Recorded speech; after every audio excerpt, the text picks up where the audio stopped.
بسم اللہ الرحمن الرحیم۔ السلام علیکم، میں ہوں عمران احمد اور آپ دیکھ رہے ہیں میرا YouTube channel AIO audio books. ناظرین و سامعین، ہم پڑھ رہے ہیں حضرت خالد بن ولید رضی اللہ تعالی عنہ کی حیات پاک پر مبنی کتاب شمشیر بے نیام، جسے تحریر کیا ہے عنایت اللہ نے۔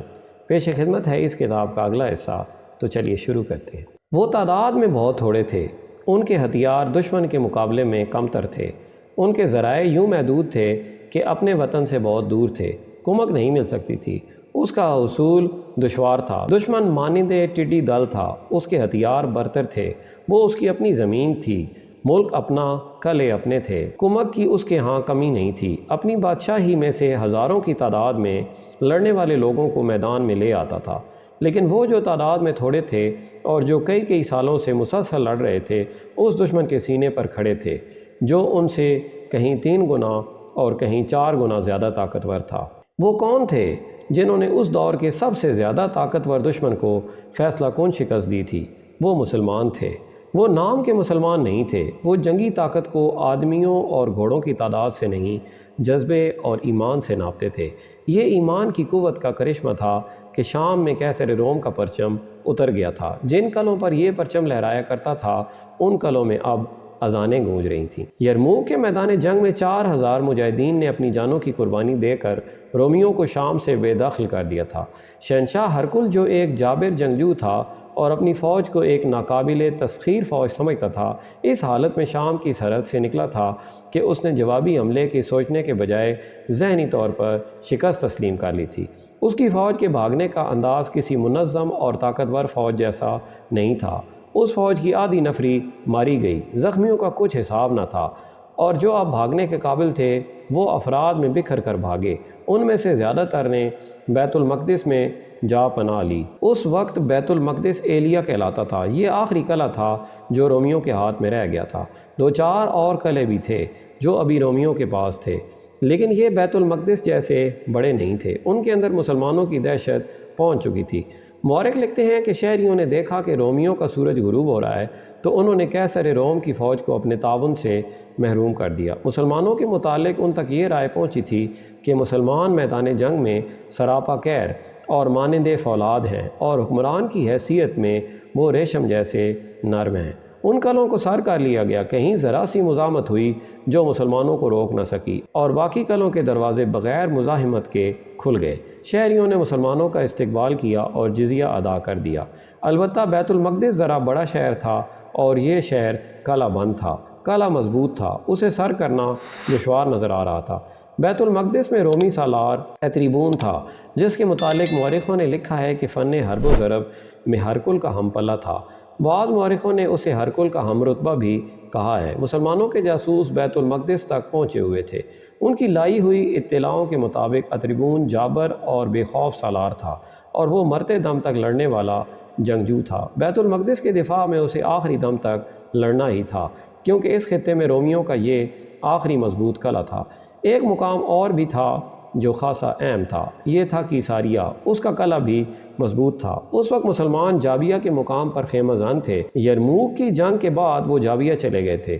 زخمیوں کی تعداد غیر معمولی تھی اور جو زخمی نہیں تھے وہ لڑنے کے قابل نہیں رہے تھے، وہ تو پہلے ہی تھکن سے چور تھے۔ جنگ یرموک نے ان کے جسموں کا دم خم توڑ دیا تھا، انہیں آرام کی ضرورت تھی اور زخمیوں کی مرہم پٹی اس سے زیادہ ضروری تھی۔ ان کے زخم ٹھیک ہونے کا انتظار کرنا تھا۔ انتظار خطرناک ہو سکتا تھا۔ خطرہ یہ تھا کہ رومی ایک جنگجو قوم تھی، شکست تو انہیں فیصلہ کن ہوئی تھی، لیکن وہ اتنی جلدی اور اتنی آسانی سے شکست کو تسلیم نہیں کر سکتے تھے۔ زیادہ پریشانی تو بیت المقدس کے متعلق تھی، جہاں اتریبون جیسا جری اور قابل سالار موجود تھا، لیکن رومیوں کے کچھ دستے بکھرے ہوئے تھے۔ جاسوس اطلاعیں دے رہے تھے کہ بعض جگہوں پر رومیوں کے سالار موجود تھے۔ ابو عبیدہ اور دیگر مسلمان سالار یہ خطرہ محسوس کر رہے تھے کہ رومی جوابی حملہ کریں گے۔ میرے رفیقو، ابو عبیدہ نے اپنے سالاروں سے کہا، رومی حملہ ضرور کریں گے، لیکن ان میں ابھی اتنا دم خم نہیں ہے کہ وہ فوری طور پر حملہ کر سکیں۔ اس کے علاوہ وہ اس طرح دور دور بکھر گئے ہیں کہ انہیں اکٹھا ہونے کے لیے بھی وقت چاہیے۔ حقیقت بھی یہی تھی کہ جس طرح مسلمانوں میں ایک ہلکا سا مار کا لڑنے کی سکت نہیں رہی تھی، اسی طرح رومیوں میں بھی لڑنے کا دم نہیں رہا تھا۔ جیسے کہ پہلے بتایا جا چکا ہے، 1.5 لاکھ میں سے 70,000 رومی مارے گئے تھے اور باقی جو بچے تھے ان میں زیادہ تر زخمی تھے۔ جاسوسوں کی اطلاعیں یہ تھیں کہ رومی کہیں بھی جوابی حملے کے لیے منظم نہیں ہو رہے، لیکن وہ جہاں جہاں بھی تھے وہاں دفاعی جنگ لڑنے کے لیے تیار تھے۔ اکتوبر 636 عیسوی شعبان 5 ہجری کے ایک دن سالار اعلیٰ ابو عبیدہ نے اپنے سالاروں کو بلایا۔ میرے رفیقو، ابو عبیدہ نے کہا، زیادہ تر زخمی مجاہدین لڑنے کے قابل ہو گئے ہیں، لشکر نے بھی آرام کر لیا ہے، ہم اب اس قابل ہیں کہ آگے پیش قدمی کریں۔ دو جگہ ہیں جن پر قبضہ کرنا بہت ضروری ہے، ایک تو کیساریہ ہے اور دوسری جگہ ہے بیت المقدس۔ کیا تم بتا سکتے ہو کہ ان دونوں جگہوں میں سے کس پر ہم حملہ پہلے کریں؟ اس مسئلے پر جب بحث شروع ہوئی تو سالاروں میں اختلاف پیدا ہو گیا۔ بعض کا خیال تھا کہ یہ دونوں جگہیں دفاع کے لحاظ سے مضبوط ہیں، اس لیے ان پر یکے بعد دیگرے حملہ کیا جائے۔ کچھ یہ کہتے تھے کہ دونوں مقامات کو بیک وقت محاصرے میں لے لیا جائے۔ ابو عبیدہ ان کے درمیان فیصلہ نہ کر سکے۔ کیا یہ بہتر نہیں ہوگا کہ ہم امیر المومنین سے پوچھیں کہ ہمیں کیساریہ اور بیت المقدس میں سے کس جگہ کو پہلے محاصرے میں لینا چاہیے؟ ابو عبیدہ نے کہا، میں تم سب کے جذبے اور ایثار کی قدر کرتا ہوں، اس کا اجر تمہیں اللہ دے گا، میں کسی کی حوصلہ شکنی اپنی زبان سے نہیں کروں گا۔ الحمدللہ دشمن اس خطے سے بھاگ رہا ہے، لیکن ہمیں اپنی فتح کو مکمل کرنا ہے۔ میں یہی بہتر سمجھتا ہوں کہ ہم قاصد کو مدینہ بھیج کر امیر المومنین کا حکم لیں۔ تمام سالاروں نے ابو عبیدہ کی تائید کی اور اسی وقت ایک تیز رفتار قاصد کو مدینہ اس پیغام کے ساتھ روانہ کر دیا گیا۔ بسم اللہ الرحمن الرحیم۔ امیر المومنین حضرت عمر بن خطاب رضی اللہ تعالی عنہ کی خدمت میں سالار اعلیٰ برائے شام ابو عبیدہ بن الجراح کی طرف سے، سب تعریفیں اللہ کے لیے ہیں اور اطاعت اللہ کے رسول محمد صلی اللہ علیہ وآلہ وسلم کی ہے۔ اللہ نے ہمیں جس فتح سے نوازا ہے وہ ہماری آئندہ نسلوں پر اس کی ذات کا بہت بڑا احسان ہے۔ تمام فتوحات کی اطلاعیں مع مال غنیمت مدینہ بھیجی جا رہی ہیں۔ اب ہم جابیہ کے مقام پر آرام کی غرض سے رکے ہوئے ہیں۔ الحمدللہ زخمی بہت بہتر ہو چکے ہیں۔ اب ضرورت یہ ہے کہ ہم آگے بڑھیں اور رومیوں کو شام کی سرزمین سے ہمیشہ کے لیے بے دخل کر دیں۔ ہمارے لیے یہ فیصلہ کرنا آسان نہیں کہ ہم کیساریہ اور بیت المقدس میں سے کون سی جگہ کا انتخاب کریں۔ کیا امیر المومنین ہماری رہنمائی فرمائیں گے؟ وہاں سے مدینہ کا سفر کم و بیش 1 ماہ کا تھا۔ قاصد کے جانے اور آنے میں کم سے کم 20 روز درکار تھے۔ ان دنوں میں زخمی مجاہدین مزید بہتر ہو گئے اور جو زخمی نہیں تھے انہیں آرام اور تیاری کے لیے مزید وقت مل گیا۔ بیت المقدس کے اندر کے ماحول پر جہاں شکست کی افسردگی، شرمساری اور دہشت تاری تھی، وہاں جوش و خروش بھی پایا جاتا تھا۔ یہ جوش و خروش رومی سالار اتریبون کا پیدا کرتا تھا۔ وہ ابھی مسلمانوں کے مقابلے میں نہیں آیا تھا۔ اس نے سنا تو تھا اور بڑی اچھی طرح سنا تھا کہ رومی فوج کسی بھی میدان میں مسلمانوں کے مقابلے میں جم نہیں سکی، لیکن اتریبون نے اپنے آپ پر یہ وہم طاری کر لیا تھا کہ وہ مسلمانوں کو بیت المقدس میں شکست دے دے گا۔ اس نے مسلمانوں کا مقابلہ کرنے کے لیے پلان بنانے شروع کر دیے اور اس سلسلے میں ایک روز کیساریہ چلا گیا۔ کیساریہ میں اس نے وہاں کے سالار اور فوج کو خوفزدگی کے عالم میں دیکھا۔ معلوم ہوتا ہے تم نے لڑنے سے پہلے ہی شکست تسلیم کر لی ہے، اتریبون نے کیساریہ کے سالار سے کہا، اور میں تمہیں مسلمانوں کو شکست دینے کے لیے تیار کرنے آیا ہوں۔ اگر ہرکل بھاگ گیا ہے تو مقابلے میں ہم بھی نہیں ٹھہر سکتے۔ کیساریہ کے سالار نے کہا، فوج جو میرے پاس ہے اس پر ان سپاہیوں کا اثر ہو گیا ہے جو یرموک سے بھاگ کر یہاں آئے ہیں۔ وہ ابھی تک آ رہے ہیں، نہ جانے کہاں کہاں بھٹک کر آ رہے ہیں۔ ان کے چہروں پر، آنکھوں میں اور باتوں میں خوف نمایاں ہوتا ہے۔ بزدل، اتریبون نے نفرت سے کہا، لڑائیوں سے بھاگے ہوئے سپاہی اور سالار بھی ایسی ہی باتیں کیا کرتے ہیں۔ وہ اپنے دشمن کی فوج کو جنات اور بدروحوں کی فوج ثابت کرتے ہیں جن کا وہ مقابلہ کر ہی نہیں سکتے تھے۔ کیا تم مجھے یہ مشورہ دینا چاہتے ہو کہ ہرکل کی طرح ہم بھی مسلمانوں کے آگے ہتھیار ڈال دیں؟ تمہاری عقل پر ایسا پردہ پڑ گیا ہے کہ تم یہ سوچنے کے قابل بھی نہیں رہے کہ ہرکل کی غیر حاضری میں میرا حکم چلتا ہے اور تم میرے حکم کے پابند ہو۔ ہم لڑیں گے۔ میں نے آپ کو فوج کی ذہنی حالت بتائی ہے، کیساریہ کے سالار نے کہا، یہ نہیں کہا کہ ہم بھاگ جائیں گے۔ آپ حکم دیں، فوج منہ موڑ جائے گی تو بھی آپ مجھے میدان جنگ میں ہی دیکھیں گے۔ فوج کو لڑانا تمہارا کام ہے، اتریبون نے کہا۔ تم نے باقی جو کچھ کہا ہے یہ بڑھ حاکی ہے۔ فارسیوں نے بھی ان عربی مسلمانوں کو عرب کے بدو اور صحرائی قزاق کہا تھا۔ ہرکل اور اس کے سالار بھی یہی کہتے مسلمانوں کے ہاتھوں مارے گئے کہ کسی ایک بھی مسلمان کو زندہ نہیں واپس جانے دیں گے۔ حکم یہ ہے اور یہ موجودہ صورتحال کا تقاضا ہے کہ اپنی فوج کو لڑنے کے لیے تیار کرو۔ مسلمان اہلیہ بیت المقدس پر حملہ کریں گے۔ تمہارا کام یہ ہوگا کہ جب وہ اہلیہ کو محاصرے میں لے لیں تو تم آ کر انہیں محاصرے میں لے لو۔ تمہارے پاس فوج کی کمی نہیں۔ اگر تم دشمن کو مکمل محاصرے میں نہ لے سکو تو عقب سے اس کی فوج پر حملے کرتے رہو۔ میں اپنے دستے شہر کے باہر بھیج کر اتنا سخت حلہ بولوں گا کہ دشمن قدم جمانے کے قابل نہیں رہے گا۔ عقب میں تم ہوگے۔ پھر سوچ یہ بدبخت کدھر سے نکل کر جائیں گے۔ اس نے رازداری کے لہجے میں کہا۔ مسلمان تھک کر چور ہو چکے ہیں۔ ان کی نفری کم و بیش 6000 کم ہو گئی ہے۔ اب انہیں شکست دینا مشکل نہیں رہا، اور اگر وہ اہلیہ کے بجائے کیساریہ میں آ گئے تو پھر کیا؟ پھر میں تمہاری مدد کو آؤں گا، اتریبون نے کہا، اور میں تمہاری مدد اسی طرح کروں گا جس طرح میں نے تمہیں کہا ہے کہ میری مدد کو آنا۔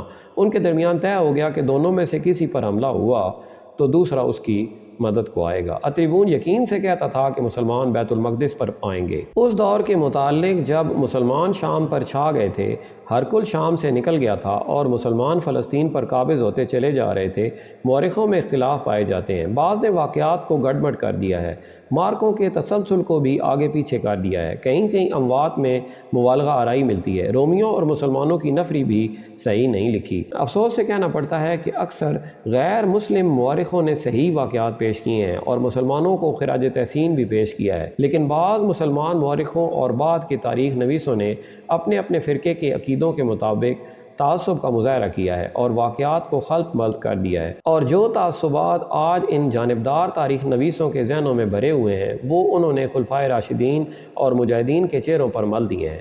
مثلاً امیر المومنین عمر رضی اللہ تعالی عنہ نے خالد کو معزول کر کے مدینہ بلا لیا تھا۔ ہم اس کی وجوہات آگے چل کر بیان کریں گے، لیکن چند ایک تاریخ نویسوں نے یہ ثابت کرنے کی کوشش کی ہے کہ امیر المومنین عمر رضی اللہ تعالی عنہ کے دل میں خالد رضی اللہ تعالی عنہ کے خلاف ذاتی رنجش کی بنا پر بغض اور کینہ بھرا ہوا تھا۔ اس سے یہ تاریخ نویس یہ ثابت کرنا چاہتے ہیں کہ عمر رضی اللہ تعالی عنہ کا کردار اتنا عظیم نہیں تھا جتنا بتایا جاتا ہے۔ ہم چونکہ صرف خالد بن ولید سیف اللہ کی زندگی کی کہانی سنا رہے ہیں، اس لیے ہم ان جنگوں اور دیگر حالات کا زیادہ ذکر نہیں کریں گے جن کا تعلق خالد کے ساتھ نہیں۔ اگر مورخوں اور بعد کے تاریخ نویسوں کی تحریروں کی چھان بین کی جائے تو سوائے الجھاؤ کے کچھ بھی حاصل نہیں ہوتا۔ مثلاً ایک تو یہ پتہ چلتا ہے کہ سالار اعلیٰ ابو عبیدہ نے امیر المومنین عمر رضی اللہ تعالی عنہ سے بذریعہ قاصد پوچھا تھا کہ وہ کیساریہ کی طرف توجہ دیں یا بیت المقدس کی طرف۔ دوسری طرف کچھ ایسے تاریخ نویس ہیں جو لکھتے ہیں کہ عمرو بن العاص نے امیر المومنین کو پیغام بھیجا تھا کہ بیت المقدس پر چڑھائی کریں یا کیا کریں، اور ایک تاریخ نویس نے یہ ظاہر کیا ہے کہ امیر المومنین بیت المقدس سے تھوڑی ہی دور کسی مقام پر موجود تھے۔ پس منظر کے واقعات کو اور مستند مورخوں کی تحریروں کو دیکھا جائے تو امیر المومنین عمر رضی اللہ تعالی عنہ ہمیں مدینہ میں موجود نظر آتے ہیں، جہاں انہیں ہر محاذ کی رپورٹیں مل رہی ہیں۔ مال غنیمت کا 5واں حصہ خلافت کے لیے ہر طرف سے آ رہا ہے، امیر المومنین کے ہاتھوں تقسیم ہو رہا ہے، اور وہ سالاروں کو خراج تحسین کے پیغام بھیج رہے ہیں۔ سالار اعلیٰ ابو عبیدہ نے جو قاصد مدینہ کو روانہ کیا تھا وہ تیز رفتار تھا۔ قاصدوں کی رفتار اس وجہ سے مزید تیز ہو جاتی تھی کہ راستے میں گھوڑے بدلنے کا انتظام موجود تھا۔ اب تو تمام تر علاقہ مسلمانوں کے قبضے میں تھا۔ قاصد 15 دنوں بعد امیر المومنین کا حکم لے آیا۔ امیر المومنین نے لکھا تھا کہ بیت المقدس سب سے پہلے فتح ہونا چاہیے، لیکن اس کا محاصرہ کرنے سے پہلے رومیوں کی کمک کے راستے بند کرنا ضروری ہے۔ عمر رضی اللہ تعالی عنہ کو یہاں تک معلوم تھا کہ کیساریہ میں رومی فوج کثیر تعداد میں موجود ہے جو بیت المقدس کو کمک اور دیگر مدد دے سکتی ہے۔ عمر کو مدینہ میں موجود رہ کر بھی معلوم تھا کہ کیساریہ تک رومیوں کی مزید فوج سمندر کے راستے بھی پہنچ سکتی ہے۔ چنانچہ خلیفۃ المسلمین عمر نے ابو عبیدہ کو حکم بھیجا کہ کیساریہ کا اڈہ ختم کرنا ضروری ہے۔ امیر المومنین نے اپنے حکم اور ہدایات میں یہ بھی لکھا تھا کہ انہوں نے یزید بن ابی سفیان کو حکم بھیج دیا ہے کہ وہ اپنے بھائی معاویہ رضی اللہ تعالی عنہ کو کیساریہ کا محاصرہ کرنے اور رومیوں کے اس مضبوط اور خطرناک قلعے کو سر کرنے کے لیے فوراً بھیج دے تاکہ بیت المقدس کی رومی فوج کو کیساریہ سے اور کیساریہ کو سمندر کی طرف سے مدد نہ پہنچ سکے۔ اس سے یہ بھی فائدہ ہوگا کہ کیساریہ اور بیت المقدس کا رابطہ ٹوٹ جائے گا۔ اس حکم نامے میں یہ بھی لکھا تھا کہ کیساریہ کے فتح کے فوراً بعد ابو عبیدہ بیت المقدس پر چڑھائی کر دیں گے۔ مدینہ سے یہ جو احکام مختلف سالاروں کو بھیجے گئے تھے ان کے مطابق معاویہ بن ابو سفیان نے کیساریہ کا محاصرہ کر لیا۔ وہاں کے رومی سالار کو توقع تھی کہ اتریبون اس کی مدد کو آئے گا۔ اس توقع پر اس نے مسلمانوں کو اپنی طرف متوجہ رکھنے کا یہ طریقہ اختیار کیا کہ دستوں کو قلعے سے باہر نکال کر حملے کرائے۔ آئے۔ ان حملوں کا تسلسل اور انداز ایسا تھا کہ محاصرے کا تو صرف نام رہ گیا تھا، قلعے کے باہر خونریز لڑائی شروع ہو گئی۔ رومیوں کے حملوں کا طریقہ یہ تھا کہ قلعے کے 2 دروازے کھلتے، 2-3 دستے رکے ہوئے سیلاب کی مانند باہر آتے اور مسلمانوں پر بڑا شدید ہلہ بولتے۔ کچھ دیر لڑ کر وہ پیچھے ہٹتے اور قلعے میں چلے جاتے اور دروازے پھر بند ہو جاتے۔ مسلمانوں نے ان حملوں کا مقابلہ اس طرح کیا کہ رومی دستے باہر آتے تو مسلمان ان کے عقب میں جانے کی کوشش کرتے کہ رومی قلعے میں واپس نہ جا سکیں۔ عقب میں جانا اس وجہ سے خطرناک ہو جاتا تھا کہ قلعے کی دیوار سے ان پر تیر آتے تھے۔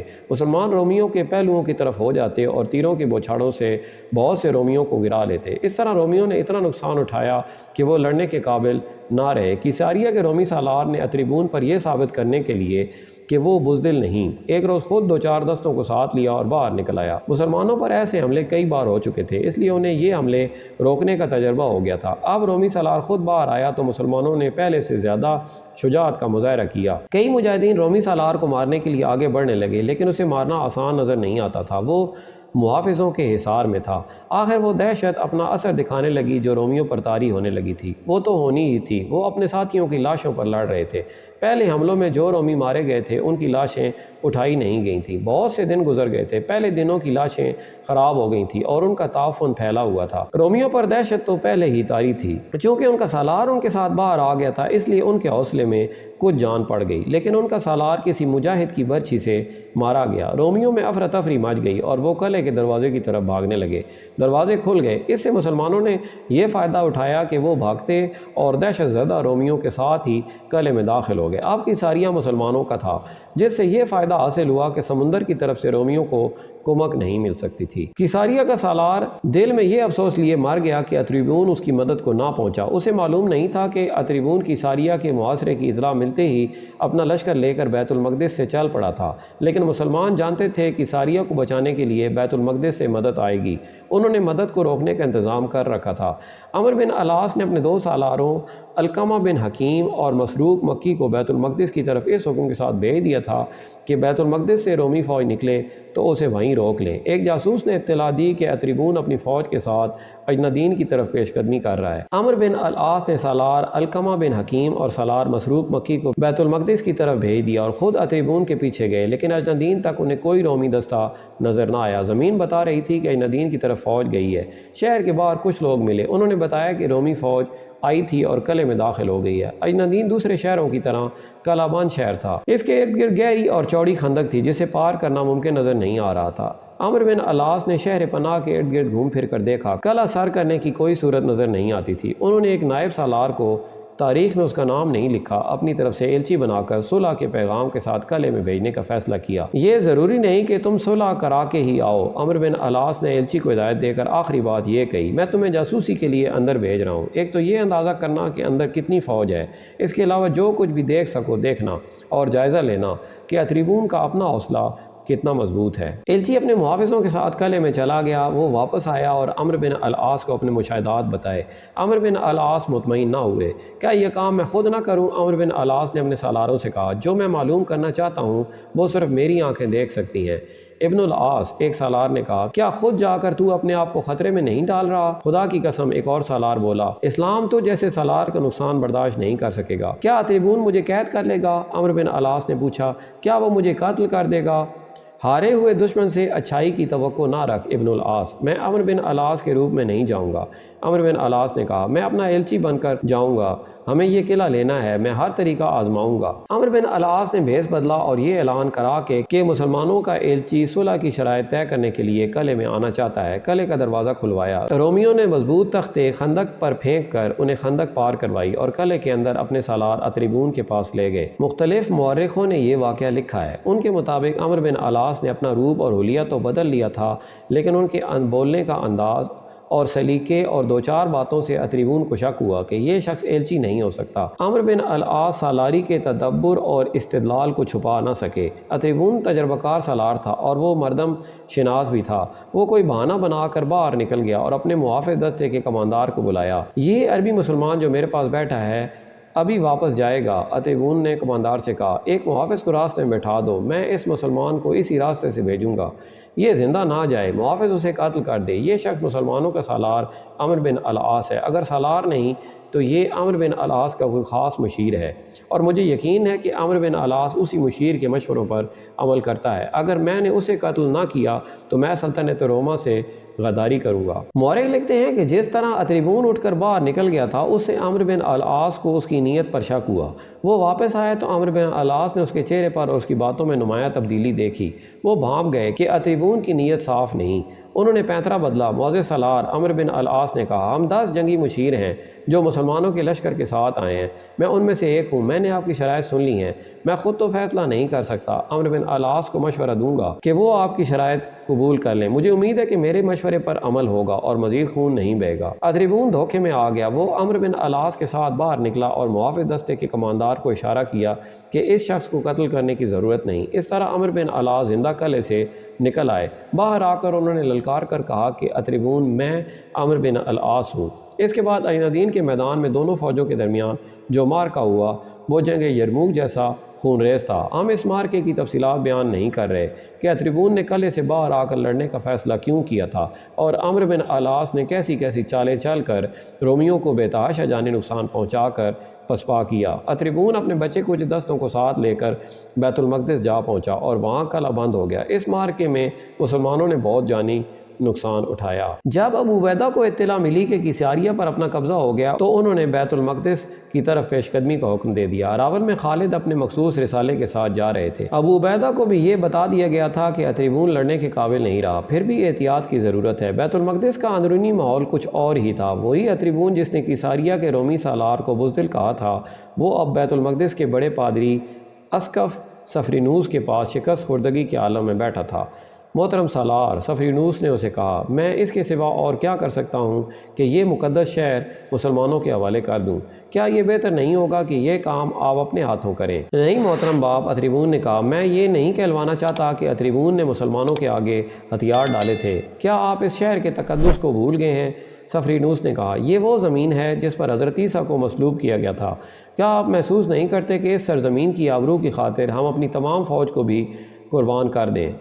کیا آپ فوج کی حالت دیکھ نہیں رہے؟ اتریبون نے کہا، نصف کے قریب فوج ماری جا چکی ہے یا زخمی ہو گئی ہے اور اس فوج کا حوصلہ اور جذبہ پہلے ہی ٹوٹ پھوٹ چکا ہے۔ اب میں بڑی مشکل سے ان چند ایک دستوں کو عین الدین سے بچا کر لایا ہوں۔ محترم سالار، اسقف سفرینوس نے کہا، اس کا مطلب یہ ہے کہ آپ نے مسلمانوں کی فوجی برتری کو تسلیم کر لیا ہے۔ آپ روم کی عظیم جنگی روایات کو مسلمانوں کے قدموں تلے پھینک رہے ہیں۔ آپ کچھ دن مقابلہ کر کے دیکھیں، مسلمان آسمان کی مخلوق تو نہیں۔ وہ بے شک بہترین لڑنے والے ہیں لیکن آخر انسان ہیں، وہ یقیناً تھک کر چور ہو چکے ہیں۔ آپ اپنا حوصلہ قائم رکھیں۔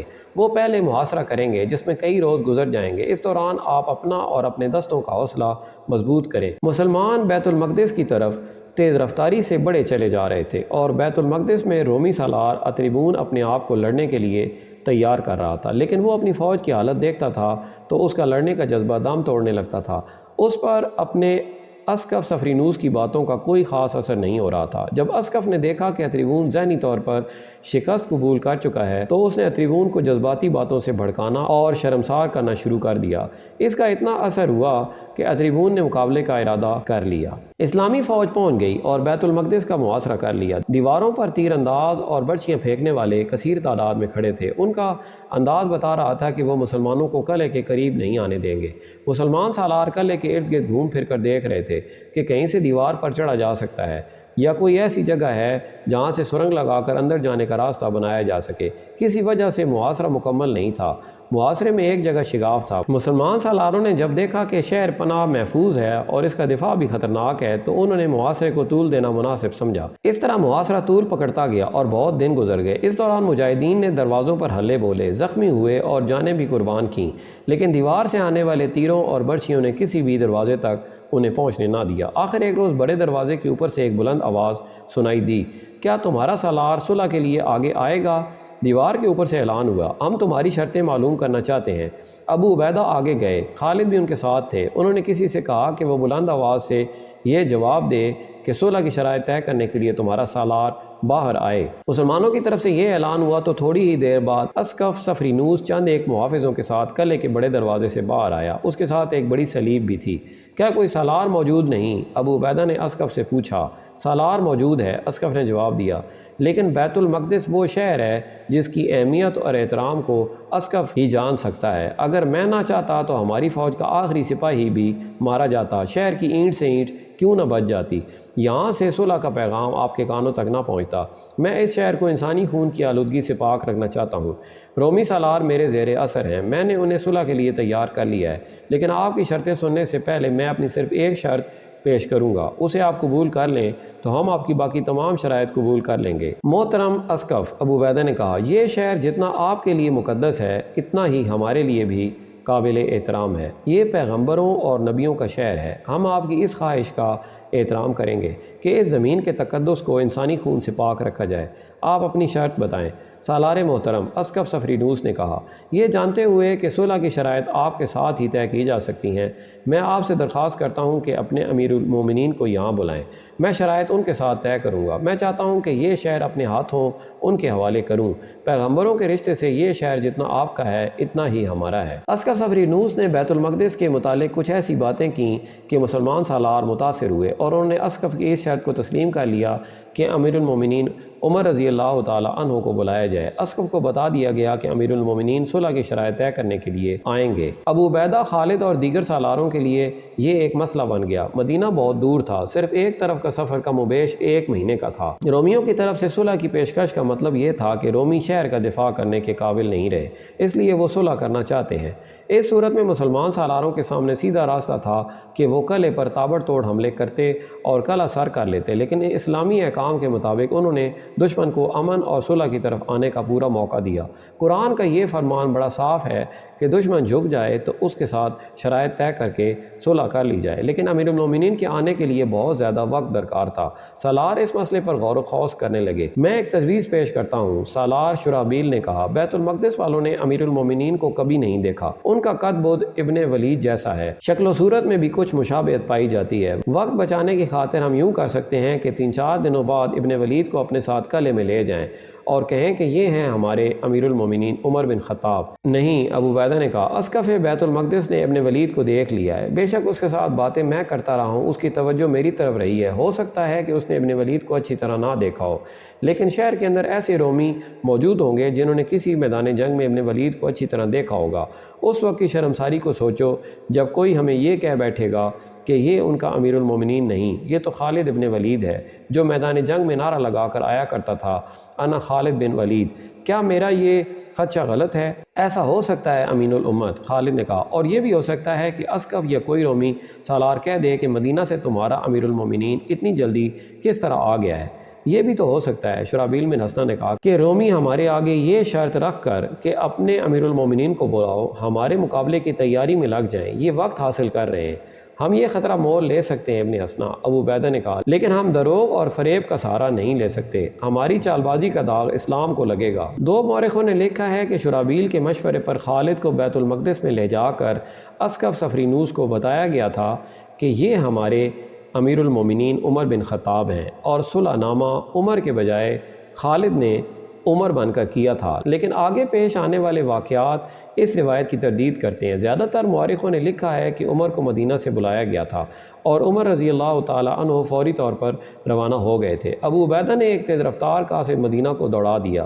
پیغام میں وہی باتیں لکھیں جو اسقف بیت المقدس کے ساتھ ہوئی تھیں۔ پیغام مدینہ پہنچا ہی تھا کہ وہاں مسرتوں کی لہر دوڑ گئی۔ خلیفۃ المسلمین عمر کی خوشی کی انتہا نہ تھی، انہوں نے خاص طور پر حکم بھیجا تھا کہ بیت المقدس کو فتح کیا جائے۔ عمر تو فتح کی خوشخبری کے منتظر تھے۔ خلیفۃ المسلمین عمر ابو عبیدہ کا پیغام مسجد نبوی میں لے گئے اور پڑھ کر سب کو سنایا۔ تم سب مجھے کیا مشورہ دیتے ہو؟ عمر نے حاضرین سے پوچھا، کیا میرا جانا بہتر ہے یا نہ جانا بہتر ہے؟ نہ جانا بہتر ہے امیر المومنین، عثمان بن عفان نے کہا، تمہارے نہ جانے سے رومی سمجھیں گے کہ تم نے انہیں کوئی اہمیت نہیں دی اور تم اتنے طاقتور ہو کہ صلح کی تمہیں پرواہ ہی نہیں۔ اس کا اثر یہ ہوگا کہ رومی ہمارے مقابلے میں اپنے آپ کو حقیر جانیں گے اور جزیہ ادا کر کے ہماری اطاعت قبول کر لیں گے۔ اللہ تجھے اپنی امان میں رکھے۔ ابن عفان۔ علی رضی اللہ تعالی عنہ نے عثمان رضی اللہ تعالی عنہ کی مخالفت کرتے ہوئے کہا، امیر المومنین کا جانا بہتر ہے۔ کیا تو نہیں جانتا کہ مجاہدین کب سے گھروں سے نکلے ہوئے ہیں، کب سے گرمی، سردی، آندھی، بارش اور طوفانوں میں کھلے آسمان تلے دن گزار رہے ہیں، جانیں قربان کر رہے ہیں، زخمی ہو رہے ہیں۔ اگر امیر المومنین ان کے پاس چلے جائیں گے تو ان کے تھکے ہوئے حوصلے تازہ ہو جائیں گے۔ بے شک چند آوازیں سنائی دی۔ امیر المومنین نہیں جائیں گے تو رومی قلعے کے اندر محفوظ بیٹھے رہیں گے۔ علی نے کہا، انہیں کمک بھی مل جائے گی، اور کیا یہ نہیں ہو سکتا کہ مجاہدین کی فتح جو ان کے سامنے کھڑی ہے وہ الٹ کر شکست بن جائے؟ حاضرین نے پرزور طریقے سے تائید کی۔ مجھے جانا چاہیے، امیر المومنین نے کہا، میں ابھی روانہ ہو جاتا ہوں۔ امیر المومنین عمر بن خطاب ایک اونٹنی پر مدینہ سے روانہ ہوئے۔ ان کے ساتھ اپنے نائبین اور مشیر تھے جن کی تعداد اور ناموں کا کسی تاریخ میں ذکر نہیں ملتا۔ وہ 1 مہینے سے کم عرصے میں جابیہ پہنچے۔ ابو عبیدہ نے ان کے استقبال کا انتظام جابیہ میں کیا تھا اور گھڑ سواروں کا ایک متصر سا دستہ امیر المومنین کے استقبال کے لیے آگے روانہ کر دیا تھا۔ امیر المومنین جابیہ پہنچے تو ابو عبیدہ، خالد اور یزید کو وہاں دیکھ کر حیران ہوئے۔ کیا تم نے اہلیہ بیت المقدس کا محاصرہ اٹھا لیا ہے؟ عمر نے پوچھا۔ تم سب یہاں کیوں کھڑے ہو؟ امیر المومنین ابو عبیدہ نے کہا، محاصرہ عمرو بن العاص کے سپرد کر آئے ہیں، محاصرہ مضبوط ہے، ہم تیرے استقبال کے لیے یہاں موجود ہیں۔ خالد اور یزید بڑی قیمتی اور زربفت کی ہوائیں پہنے ہوئے تھے، وہ شہزادے لگ رہے تھے۔ خالد قریش کے بڑے امیر خاندان کے فرد تھے اور یزید قبیلے کے سردار ابو سفیان رضی اللہ تعالی عنہ کے بیٹے تھے، اپنے امیر المومنین کے استقبال کے لیے بنے ٹھنے ہوئے تھے۔ خدا کی قسم تم بے شرم ہو جو مجھے ملنے کے لیے اس شاہانہ لباس میں آئے ہو۔ عمر نے اپنے مخصوص غصے کا اظہار کرتے ہوئے کہا، 2 سال پہلے تک ہمارا کیا حال تھا؟ کیا تم نے مدینہ میں کبھی پیٹ بھر کر کھانا کھایا تھا؟ لعنت ہے اس مال و دولت پر جس نے تمہارے دماغ خراب کر دیے ہیں۔ کیا تم میدان جنگ میں نہیں ہو؟ خدا کی قسم تم لباس کی شان و شوکت میں پڑ گئے تو تھوڑے ہی عرصے بعد تمہاری جگہ کوئی اور حکمران ہوگا۔ امیر المومنین کی اپنی یہ حالت تھی کہ موٹے کپڑے کا کرتا پہن رکھا تھا جو اتنا بوسیدہ ہو چکا تھا کہ اس میں پیوند لگے ہوئے تھے۔ خالد اور یزید نے اپنی عبائیں کھول کر امیر المومنین کو دکھایا۔ دونوں نے زریں پہن رکھی تھیں اور تلواریں ساتھ تھیں۔ امیر المومنین خالد نے کہا، خوبصورت عبائیں تو پردہ ہے، ہم ہتھیاروں کے بغیر نہیں، لڑنے کے لیے تیار ہیں۔ امیر المومنین کے چہرے سے غصے کے آثار صاف ہو گئے، وہ مطمئن نظر آنے لگے۔ ہمیں بہت جلدی بیت المقدس پہنچنا چاہیے، امیر المومنین نے کہا، رومیوں کو میں زیادہ انتظار میں نہیں رکھنا چاہتا۔ امیر المومنین نے اتنے لمبے سفر کی پرواہ نہ کی اور بیت المقدس کو چل پڑے۔ امیر المومنین جب بیت المقدس کے محاصرے میں پہنچے تو مجاہدین نے دیوانہ وار خوشیاں منائیں۔ امیر المومنین کی صرف آمد ہی ان کے لیے حوصلہ افزا تھی، اب تو وہ اور زیادہ خوشیاں منا سکتے تھے۔ اہلیہ بیت المقدس کی فتح کوئی معمولی کامیابی نہیں تھی۔ امیر المومنین اپنی تمام تر فوج میں گھومے پھرے اور ایک ایک سے مصافحہ کیا۔ بیت المقدس ان کا اپنا شہر تھا، اب صرف معاہدہ لکھنا باقی تھا۔ سب سے ملتے ملاتے عصر کی نماز کا وقت ہو گیا، اذان دینی تھی جو کوئی بھی دے سکتا تھا۔ امیر المومنین کے ساتھ جو مصاحب گئے تھے ان میں مدینہ کے مشہور مؤذن بلال رضی اللہ تعالی عنہ بھی تھے۔ بلال وہ مؤذن تھے جنہیں اسلام کی تاریخ تا قیامت فراموش نہیں کرے گی۔ امیر المومنین، کسی نے کہا، بیت المقدس جیسا مقدس اور اہم شہر ہماری جھولی میں آ پڑا ہے، اس ایک شہر پر فتح کیے ہوئے سینکڑوں شہر قربان کیے جا سکتے ہیں۔ ایسی عظیم کامیابی کی خوشی میں آج بلال اذان دیں تو کتنا اچھا ہو۔ ہم بیت المقدس میں بلال کی اذان کے بعد داخل ہوں گے۔ خلیفۃ المسلمین عمر نے بلال رضی اللہ تعالی عنہ کی طرف دیکھا۔ بلال خاموش کھڑے تھے، ان کے چہرے پر اداسی کا تاثر اور زیادہ گہرا ہو گیا۔ بلال حبشی نسل سے تھے، ابتدا ہی میں اسلام قبول کر لیا تھا۔ ان کی آواز بلند، سریلی اور پرسوز تھی۔ انہوں نے پہلی دفعہ اذان دی تو مسلمانوں پر تو اثر ہونا ہی تھا، دوسرے لوگ بھی مسحور ہو کر رہ گئے۔ یہ بلال کی آواز کا جادو تھا۔ اہل قریش نے اس آواز کو بند کرنے کے لیے بلال پر اتنا تشدد کیا تھا کہ وہ بہت دیر تک بے ہوش پڑے رہتے تھے۔ جب اٹھتے تھے تو پہلی آواز جو ان کے منہ سے نکلتی تھی وہ اللہ کا نام ہوتا تھا۔ ان کی اذانیں دشت و جبل اور صحراؤں پر وج طاری کرتی رہیں، لیکن رسول کریم کے وصال کے ساتھ ہی یہ آواز خاموش ہو گئی۔ بلال نے اذان دینی چھوڑ دی۔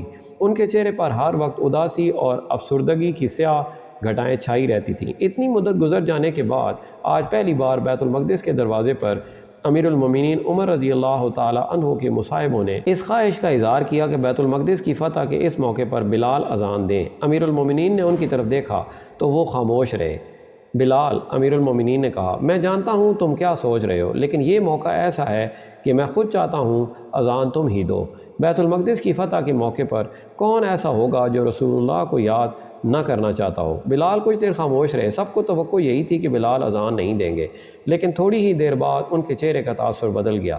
انہوں نے ادھر ادھر دیکھا، انہیں ایک جگہ ذرا اونچی نظر آئی۔ وہ تیز تیز قدم اٹھاتے اس جگہ جا کھڑے ہوئے، کانوں پر ہاتھ رکھے، اور برسوں بعد بیت المقدس کی فضا اس پرسوز آواز سے مرتعش ہونے لگی جو وصال رسول کے ساتھ ہی خاموش ہو گئی تھی۔ امیر المومنین اور ان کے مصاحبین اور تمام مجاہدین پر سناٹا طاری ہو گیا۔ جب بلال رضی اللہ تعالیٰ عنہ کی زبان سے یہ الفاظ نکلے، محمد الرسول اللہ، تو کئی ایک افراد کی دھاڑیں نکل گئیں۔ اس سے پہلے تو سب کے آنسو جاری تھے، لیکن اپنے رسول صلی اللہ علیہ وآلہ وسلم کا نام سن کر سب کے جذبات کے بند ٹوٹ گئے، کسی کو اپنے اوپر ضبط نہ رہا۔ اذان کے بعد امیر المومنین عمر بن خطاب کی امامت میں سب نے نماز عصر ادا کی۔ اگلے روز امیر المومنین کا ایک ایلچی بیت المقدس کے اندر یہ پیغام لے کر گیا کہ امیر المومنین صلح کا معاہدہ طے کرنے کے لیے مدینہ سے آ گئے ہیں۔ اسقف سفرینوس اسی پیغام کو منتظر تھا۔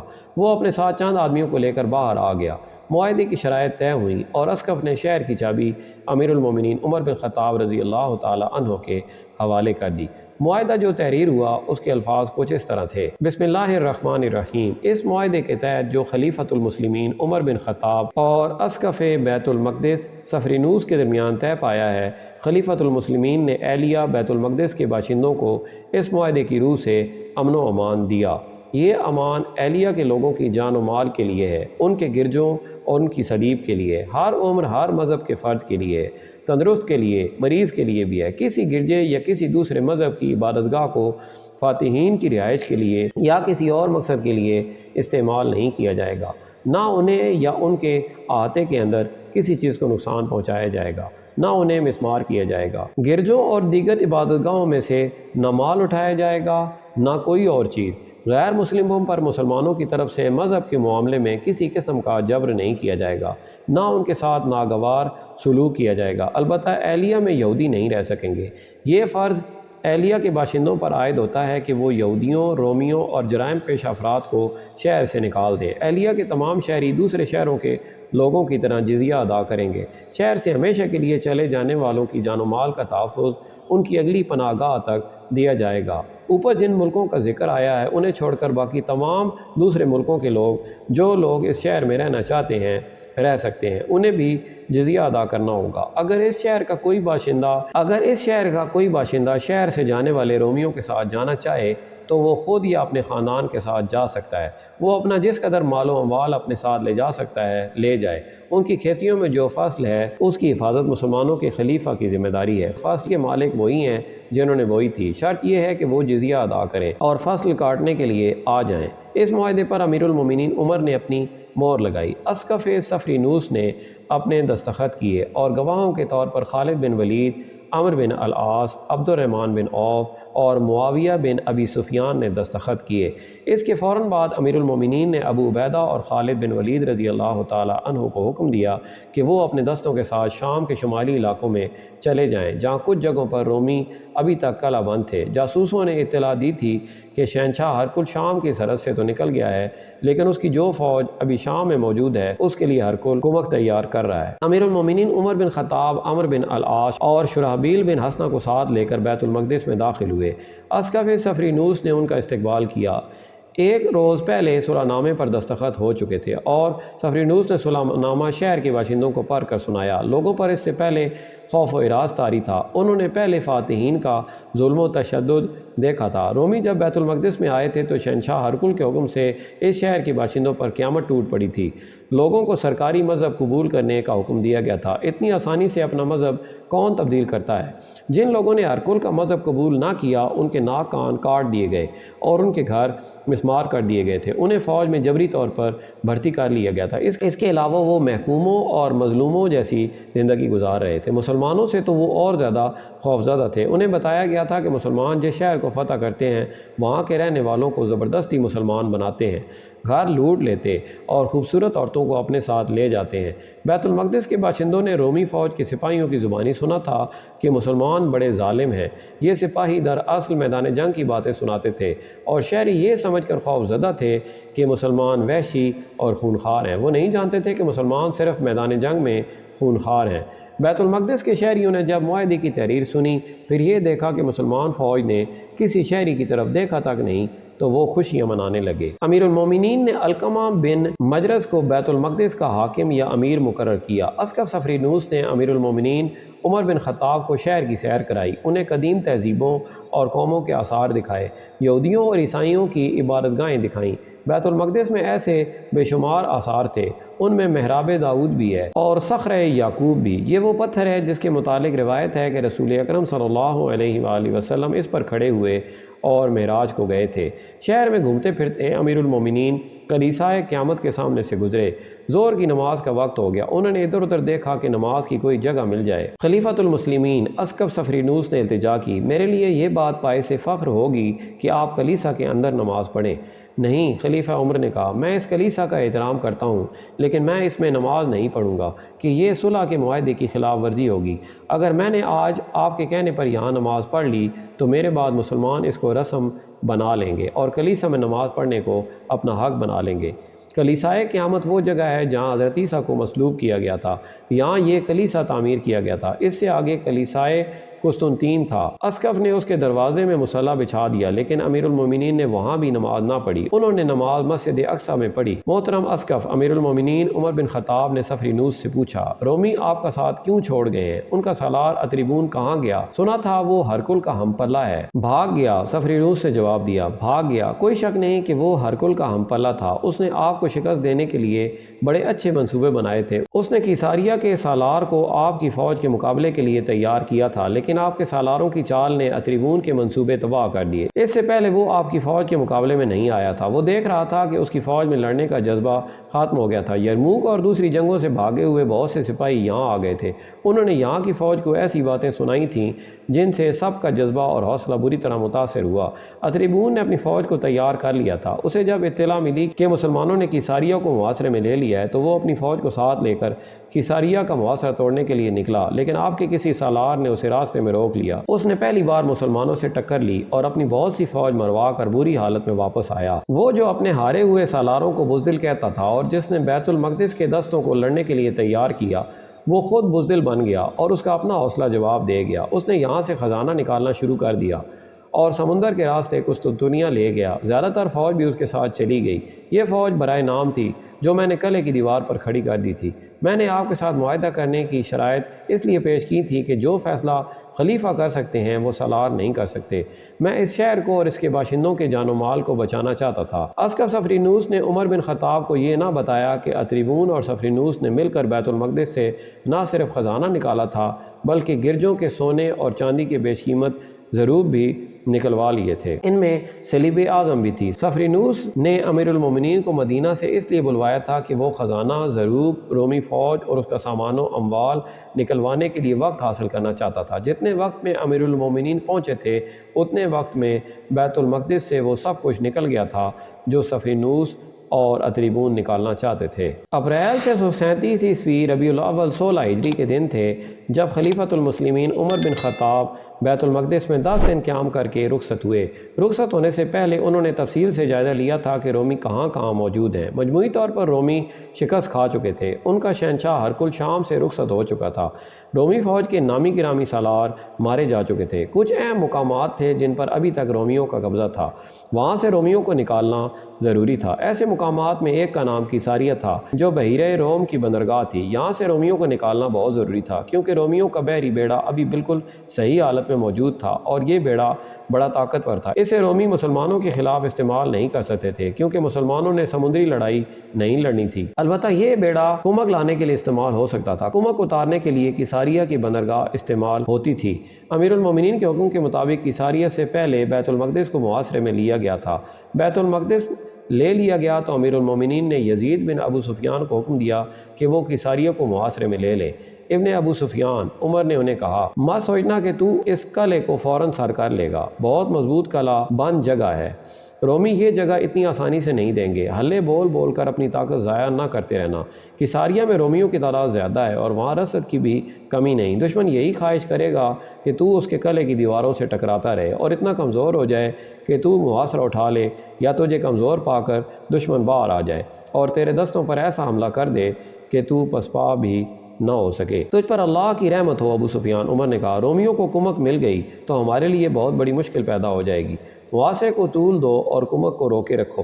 عمر بن خطاب خلیفہ تھے، امیر المومنین تھے، لیکن ان کا یہ دور بادشاہوں جیسا اور آج کل کے سربراہان مملکت جیسا نہیں تھا کہ گئے، کسی کو شاباش دی، کسی کو انعام و کرام سے نوازا اور آ گئے۔ انہوں نے تمام تر علاقے کے احوال و قوائف معلوم کیے، انہیں جنگی نقطۂ نگاہ سے دیکھا، اپنی فوج اور دشمن کے لشکر کی کیفیت کا جائزہ لیا اور اس کے مطابق احکام صادر کیے۔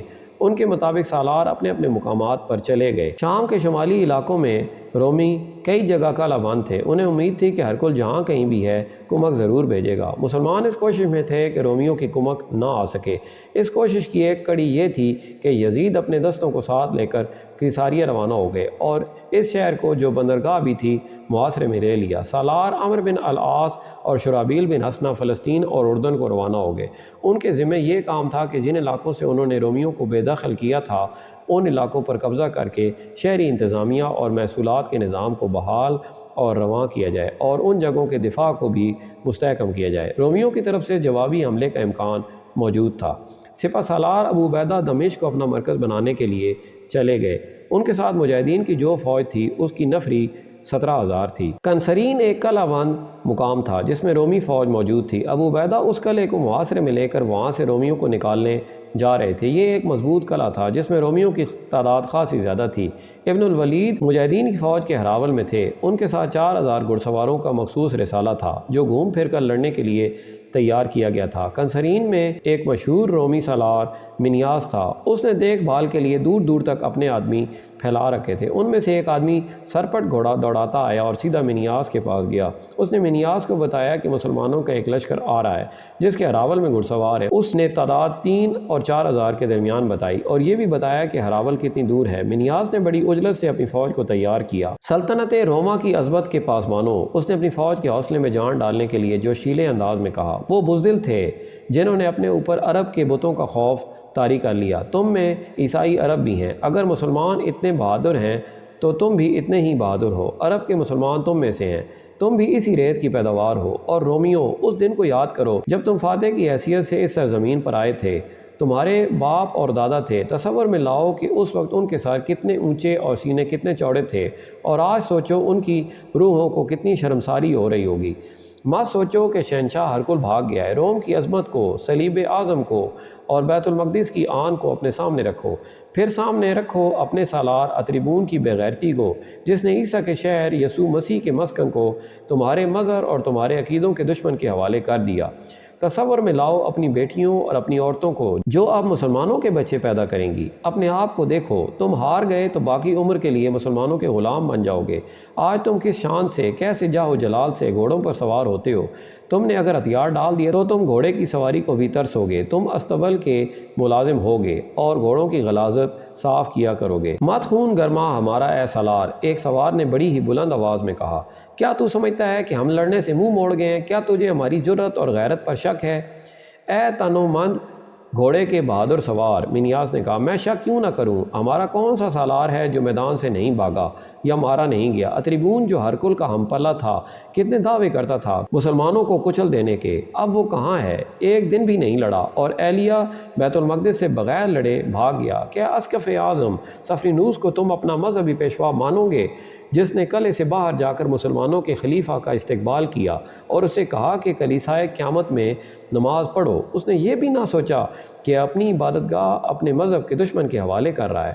تم نے ثابت کرنا ہے کہ تم اتنے بزدل اور بے غیرت نہیں۔ اگر تم ثابت قدم رہے تو شاید کمک آ جائے، مگر مجھے کمک آنے کی کوئی امید نہیں، نہ میں کمک کی ضرورت محسوس کرتا ہوں۔ ہم لڑیں گے سالار محترم، پہلے ایک پھر کئی آوازیں بلند ہوئیں۔ ہمیں بزدل اور بے غیرت نہ کہہ سالار، آزما کے دیکھ، باتوں میں وقت ضائع نہ کر۔ ہم ایک دن میں محاصرہ توڑ دیں گے، ہم محاصرے تک نوبت نہیں آنے دیں گے۔ سالار منیاس نے کہا، ہم دشمن کو قلعے سے دور راستے میں روکیں گے، میں تم سے آگے ہوں گا۔ مورخوں نے لکھا ہے کہ رومی سالار منیاس جرأت مند سالار تھا جس کی جارحانہ قیادت مشہور تھی، اور اس کی دوسری حیثیت یہ تھی کہ اپنی فوج میں ملنسار اور ہر دل عزیز تھا۔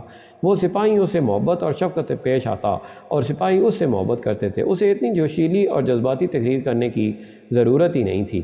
مورخوں نے یہ بھی لکھا ہے کہ اس کا سامنا مسلمانوں سے نہیں ہوا تھا۔ وہ سالار تھا جب اسے خبر ملتی تھی کہ فلاں میدان میں رومیوں کو شکست ہوئی ہے تو وہ شکست کی وجوہات پر غور کرتا تھا۔ اسے خالد کے متعلق بتایا گیا تھا کہ ان کی جنگی چالوں کو کوئی قبل از وقت سمجھ ہی نہیں سکتا اور وہ غیر معمولی طور پر دلیر آدمی ہے۔ وہ کوئی جن بھوت تو نہیں، منیاس نے کہا تھا۔ اسے شکست کھانے والوں نے اسے مافوق الفطرت بنا دیا ہے۔ وہ جھوٹ بولتے ہیں، شکست کھانے والے اسی طرح جھوٹ بولا کرتے ہیں۔ میں ہرکل کو خالد بن ولید کی لاش دکھاؤں گا۔ رومی سالار منیاس کی قیادت میں کنسرین میں مقیم رومی فوج رکے ہوئے سیلاب کی مانند باہر نکلی۔ اس کا انداز جوشیلا اور جارحانہ تھا، اس کی رفتار تیز تھی۔ ادھر خالد کے 4000 سوار فاتحانہ شان سے چلے آ رہے تھے۔ وہ عام کوچ کی ترتیب میں تھے۔ انہوں نے کنسرین کے قریب جا کر رکنا اور باقی فوج کا انتظار کرنا تھا۔ کنسرین سے چند میل دور حاضر ایک مقام آتا تھا جو راستے میں پڑنا تھا۔ خالد رضی اللہ تعالی عنہ کا دستہ جب حاضر کے قریب پہنچا تو دیکھ بھال کے لیے آگے گئے ہوئے مجاہدین میں سے ایک واپس آیا اور خالد کو اطلاع دی کہ رومیوں کا ایک کثیر تعداد لشکر آ رہا ہے۔ خدا کی قسم، خالد نے للکار کر کہا، میں امین الامت کا انتظار نہیں کروں گا۔ باقی لشکر امین الامت ابو عبیدہ کے ساتھ پیچھے آ رہا تھا۔ خالد کو انتظار کرنا چاہیے تھا کیونکہ رومی لشکر کی تعداد زیادہ بتائی گئی تھی، لیکن خالد کی سرکش طبیعت انتظار پر آمادہ نہ ہوئی۔ انہوں نے اپنے دستے کو نہایت سرعت سے جنگی ترتیب میں کر لیا۔ اس سوار دستے کو پلک جھپکتے ایک ترتیب سے دوسری ترتیب میں ہو جانے کی ٹریننگ دی گئی تھی۔ دونوں فوجیں حاضر کے مقام پر آمنے سامنے آئیں۔ رومی سالار منیاس کو توقع تھی کہ مسلمان جنگ سے پہلے کے رسم و رواج کا مظاہرہ کریں گے، مثلا ان کا سالار ذاتی مقابلے کے لیے رومی سالار کو للکارے گا۔ ایسے چند ایک مقابلے ہوں گے، پھر دستوں کو ترتیب میں کیا جائے گا، لیکن مسلمان سوار رکے بغیر ایسی ترتیب میں ہو گئے جس سے منیاس سمجھ ہی نہ سکا۔ اتنے میں اس پر حملہ ہو چکا تھا۔ منیاس اپنی فوج کا حوصلہ بڑھانے کے لیے آگے تھا۔ اس کے ارد گرد محافظوں کا حصار تھا جو خاصا مضبوط تھا۔ چند ایک مسلمان سوار اس حصار پر حملہ آور ہوئے۔ محافظوں نے بڑا ہی سخت مقابلہ کیا۔ رومیوں کی تعداد زیادہ تھی، اس کے علاوہ انہیں اپنے سالار منیاس کے ساتھ دلی محبت تھی، اس لیے وہ جم کر لڑے اور بڑی اچھی ترتیب میں تابڑ توڑ حملے کرتے رہے، لیکن ان کا ہر حملہ یوں بیکار جاتا جیسے ہوا میں گھوسا مارا جائے۔ اس کی وجہ یہ تھی کہ ان کا مقابلہ ایسے سواروں کے ساتھ تھا جو جم کر نہیں لڑتے تھے۔ ان کا انداز کچھ اور تھا۔ حملے رومی کر رہے تھے اور نقصان بھی انہی کا ہو رہا تھا۔ خالد خود بھی سپاہیوں کی طرح لڑ رہے تھے۔ انہیں اپنے سواروں کو چالیں بتانے کی ضرورت پیش نہیں آتی تھی۔ ایسی ضرورت منیاس کو تھی۔ وہ دیکھ رہا تھا کہ اس کی فوج کی ترتیب بکھر رہی ہے۔ اس نے کسی ایسے مقام پر پہنچنے کی کوشش کی جہاں سے وہ اپنی فوج کو دیکھ کر کوئی چال چل سکتا، مگر مسلمان سواروں نے اس کے محافظوں کا حصار توڑ کر اسے قتل کر دیا۔ میدان جنگ میں یوں ہوتا تھا کہ سالار مارا جاتا اور پرچم گر پڑتا تو فوج میں بددلی پھیل جاتی اور پسپائی شروع ہو جاتی۔ اسی لیے سپہ سالار کی موت پر پردہ ڈال دیا جاتا تھا۔ لیکن منیاس مارا گیا تو محافظوں نے اعلان کر دیا کہ سالار منیاس مارا گیا ہے۔ مسلمان خوش ہوئے کہ رومیوں میں بھگدڑ مچ جائے گی، لیکن رومی غضبناک ہو گئے۔ انہوں نے انتقام انتقام، منیاس کے خون کا انتقام لو کے نعرے لگانے شروع کر دیے اور ان کے حملوں میں شدت پیدا ہو گئی۔ وہ قہر بن گئے۔ ایک بار تو انہوں نے مسلمان سواروں کے پاؤں اکھاڑ دیے، لیکن یہ غضبناک انداز ان کے اپنے لیے نقصان دہ ثابت ہوا۔ انہیں صحیح طور طریقے سے لڑانے والا مارا گیا تھا۔ وہ اب غصے میں آئے ہوئے ہجوم کی صورت اختیار کر گئے تھے۔ خالد نے رومیوں کو اس کیفیت میں دیکھا تو اپنے سوار دستوں کو نئی ہدایات دیں۔ اس کے بعد رومیوں کا جیسے قتل عام شروع ہو گیا۔ اس کے باوجود وہ پسپا نہیں ہو رہے تھے۔ اس کا نتیجہ یہ ہوا کہ کوئی ایک بھی رومی میدان سے نہ بھاگا اور کوئی ایک بھی رومی زندہ نہ رہا۔ زیادہ تر مورخ متفقہ طور پر کہتے ہیں کہ منیاس کی فوج کا ایک بھی سپاہی زندہ نہیں رہا تھا اور بھاگا بھی کوئی نہیں۔ مسلمانوں کا جانی نقصان بہت ہی کم تھا۔ معرکہ ختم ہوا تو حاضر کے لوگ جو سب کے سب عیسائی تھے باہر نکل آئے اور خالد سے ملے۔ آپ کے خلاف جو لڑے ہیں وہ اپنے انجام کو پہنچ گئے۔ ایک عیسائی بزرگ نے شہریوں کی نمائندگی کرتے ہوئے کہا، ہم بھی عیسائی ہیں، لیکن ہم آپ سے لڑنے کا ارادہ نہ پہلے رکھتے تھے نہ اب ایسا کوئی ارادہ ہے۔ ہم آپ کی اطاعت قبول کرتے ہیں۔ جس نے ہم سے لڑے بغیر اطاعت قبول کر لی وہ ہماری پناہ میں آ گیا۔ خالد نے کہا، نہ تم پر جزیہ واجب ہے نہ ہم تمہیں اسلام قبول کرنے کو کہتے ہیں، تمہاری عبادت گاہیں محفوظ رہیں گی۔ ابھی ابو عبیدہ کے دستے نہیں پہنچے تھے، انہیں محاصرے کے لیے جانا تھا، اس لیے انہیں کوئی جلدی نہیں تھی۔ انہوں نے ایک پڑاؤ بھی کیا تھا۔ خالد نے وہاں انتظار نہ کیا کیونکہ انہیں کنسرین کو محاصرے میں لینا تھا۔ یہ جگہ وہاں سے زیادہ دور نہیں تھی۔ کنسرین کے اندر رومیوں کی کچھ فوج موجود تھی۔ خالد نے محاصرہ کیا تو رومیوں نے شہر کی دیوار پر آ کر تیر اندازی شروع کر دی۔ خالد کو اندازہ تھا کہ اندر فوج اتنی زیادہ نہیں ہوگی، اگر ہوتی بھی تو خالد ہمت نہ ہارتے۔ انہوں نے اپنے ایک ایلچی کو یہ پیغام دے کر قلعے کے دروازے پر بھیجا: اے رومیوں، تم اگر آسمان پر چھائے ہوئے بادلوں میں ہوتے تو بھی ہمارا اللہ ہمیں تم تک یا تمہیں ہم تک پہنچا دیتا۔ ہم تمہیں موقع دیتے ہیں کہ بہت برے انجام تک پہنچنے سے پہلے قلعے کے دروازے کھول دو۔ اگر دروازے ہم نے کھولے تو پھر صلح کی شرطیں تمہاری کمر توڑ دیں گی۔ تمہارا سالار حاضر کے باہر مرا پڑا ہے اور جو فوج وہ اپنے ساتھ لے گیا تھا اس کا کوئی ایک بھی سپاہی زندہ نہیں۔ ہم نے تمہیں بہت برے انجام سے آگاہ کر دیا ہے۔ اس پیغام کا خاطر خواہ اثر ہوا۔ قلعے کے دروازے کھل گئے۔ مسلمان فاتح کی حیثیت سے شہر میں داخل ہوئے۔ جزیہ کی رقم اور دیگر شرائط طے ہوئیں، جن میں حسب معمول ایک شرط یہ بھی تھی کہ کنسرین شہر اور اس کے شہریوں کی عزت اور جان و مال کی حفاظت مسلمانوں کی ذمہ داری ہے، اور جو شہری شہر چھوڑ کر جانا چاہتا ہو وہ اپنے خاندان کے افراد اور اپنے مال و اموال کو اپنے ساتھ لے جا سکتا ہے۔ جب خالد کنسرین کو پوری طرح لے چکے اس وقت ابو عبیدہ پہنچے۔ ابو سلیمان، ابو عبیدہ نے خالد کو گلے لگاتے ہوئے کہا: تجھ پر اللہ کی رحمت ہو، میں حاضر کے باہر رومیوں کی لاشیں دیکھ آیا ہوں۔ ابو عبیدہ نے اسی روز مدینہ خلیفۃ المسلمین کو پیغام بھیجا جس میں انہوں نے خالد کی اتنی بڑی کامیابی کی تفصیلات لکھیں۔ یہ کامیابی اس لحاظ سے بہت بڑی تھی کہ سلطنت روم کے تابوت میں ایک اور کیل گاڑ دی گئی تھی۔ تقریباً تمام مورخوں نے لکھا ہے کہ امیر المومنین عمر بن خطاب نے پیغام پڑھ کر کہا تھا: اللہ نے خالد کو سپاہ گری اور سالاری پیدائش کے ساتھ ہی عطا فرمائی تھی۔ ابو بکر پر اللہ کی رحمت ہو، وہ مجھ سے بہتر مردم شناس تھے۔ کنسرین سے آگے حلب ایک اور مشہور شہر تھا جہاں رومیوں کی خاصی بڑی تعداد قلعہ بند تھی۔ رومی سالار جو وہاں کا قلعہ دار تھا اس کا نام یوکنہ تھا۔ یہ بھی تجربہ کار سالار تھا جس نے بے شمار لڑائیاں لڑیں اور ہر لڑائی میں فتح حاصل کی تھی۔ ابو عبیدہ اور خالد حلب کی طرف پیش قدمی کر رہے تھے۔ رومی سالار یوکنہ کو اطلاع ملی کہ مسلمانوں کا لشکر آ رہا ہے۔ رومی سالاروں نے کچھ عرصے سے یہ سلسلہ شروع کر دیا تھا کہ وہ جب سنتے کہ مسلمانوں کا لشکر آ رہا ہے وہ اپنے دستوں کو اکٹھا کر کے جوشیلی تقریر کرتے اور قلعے سے باہر آ کر لڑتے تھے۔ یہ ایک دلیرانہ اقدام تھا۔ وہ شاید یہ ظاہر کرنا چاہتے تھے کہ وہ مسلمانوں سے نہیں ڈرتے۔ یوکنہ نے بھی ایسے ہی کیا۔ وہ حلب سے اپنے دستے نکال کر قلعے سے 6 میل دور آ گیا۔ مسلمانوں کی فوج کے ہراول میں اب بھی خالد اپنے سواروں کے ساتھ تھے۔ یوکنہ نے اپنے ساتھ سالار منیاس کی طرح مسلمانوں کے ہراول سے ٹکر لینے کا طریقہ اختیار کیا۔ یوکنہ کو یقین تھا کہ وہ مسلمانوں کو قلعے سے دور ہی ختم کر دے گا۔ اسے بھی منیاس کی طرح توقع تھی کہ آمنے سامنے آ کر مسلمان رک جائیں گے اور جنگی ترتیب میں آ کر لڑیں گے۔ اب بھی خالد نے ویسے ہی کیا کہ اطلاع ملتے ہی کہ آگے رومی لشکر آ رہا ہے اپنے دستے کو جنگی ترتیب میں کر لیا۔ رومیوں کو دیکھ کر خالد نے اپنے دستوں کو روکا نہیں، انہیں 3 حصوں میں تقسیم کر کے پہلوؤں سے حملہ کر دیا۔ سوار اس طرح گھوم پھر کر لڑے کہ رومی درمیان میں اکٹھے ہو گئے۔ خالد نے سامنے سے بھی حملہ کر دیا۔ خالد کا یہ جارحانہ انداز یوکنہ کے لیے غیر متوقع تھا۔ اس نے جو سوچا تھا اس کے الٹ ہوا اور اس کے دستوں کے قدم اکھڑ گئے۔ اس مارکے میں بھی رومیوں کی تعداد مسلمانوں کی نسبت زیادہ تھی۔ یوکنہ کے دستے حوصلہ ہار بیٹھے۔ اس نے پسپائی تیار کی اور قلعے میں چلا گیا۔ یہ قلعہ پہاڑی کے اوپر تھا اس لیے اسے سر کرنا بہت مشکل تھا۔ مسلمانوں نے قلعے کا محاصرہ کر لیا۔ یوکنہ نے متعدد بار اپنے دستوں کو باہر نکال کر مسلمانوں پر حملے کروائے لیکن جانی نقصان کے سوا اسے کچھ بھی حاصل نہ ہوا۔ یوکنہ کو امید تھی کہ شہنشاہ ہرکل کمک اور رسد بھیجے گا۔ اسے شاید معلوم نہ تھا کہ تمام تر شام میں مسلمان پھیل گئے ہیں اور اب اسے کہیں سے بھی کمک نہیں مل سکتی۔ اس نے دستوں کو باہر نکال کر حملوں کا سلسلہ اور قلعے میں دبک کر بیٹھ گیا۔ مسلمان کسی نہ کسی طرح قلعے میں داخل ہونے کی کوشش کرتے رہے لیکن کامیاب نہ ہو سکے۔ 4 مہینے محاصرے میں گزر گئے۔ قلعے کے اندر رومی ایسے پریشان اور خوفزدہ ہوئے کہ یوکنہ نے ایک روز اپنا ایلچی باہر اس پیغام کے ساتھ بھیجا کہ وہ ہتھیار ڈالنے پر تیار ہے۔ یوکنہ کو امید نہیں تھی کہ خالد اس کی شرائط کو تسلیم کر لیں گے۔ اس کی شرط یہ تھی کہ اسے اور اس کی فوج کو قلعے سے چلے جانے دیا جائے۔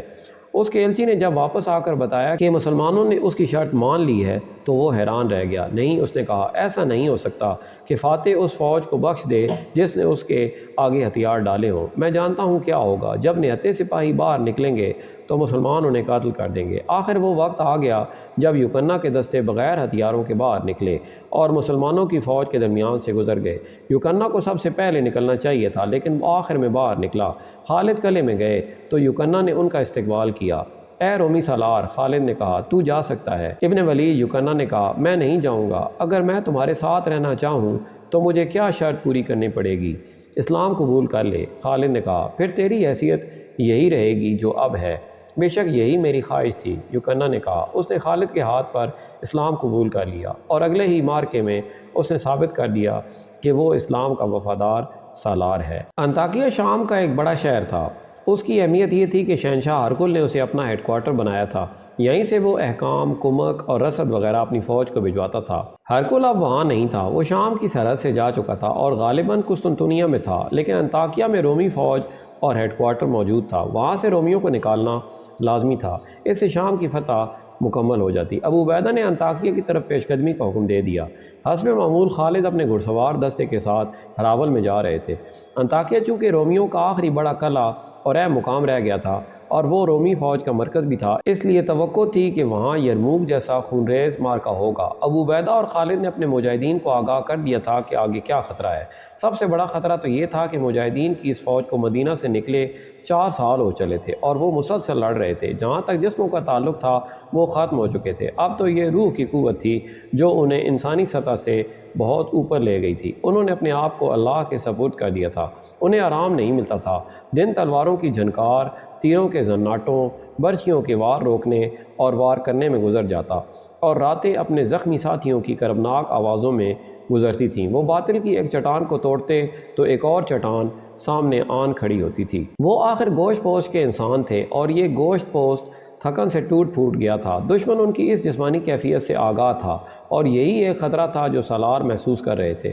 انطاکیہ کا دفاع بہت مضبوط تھا۔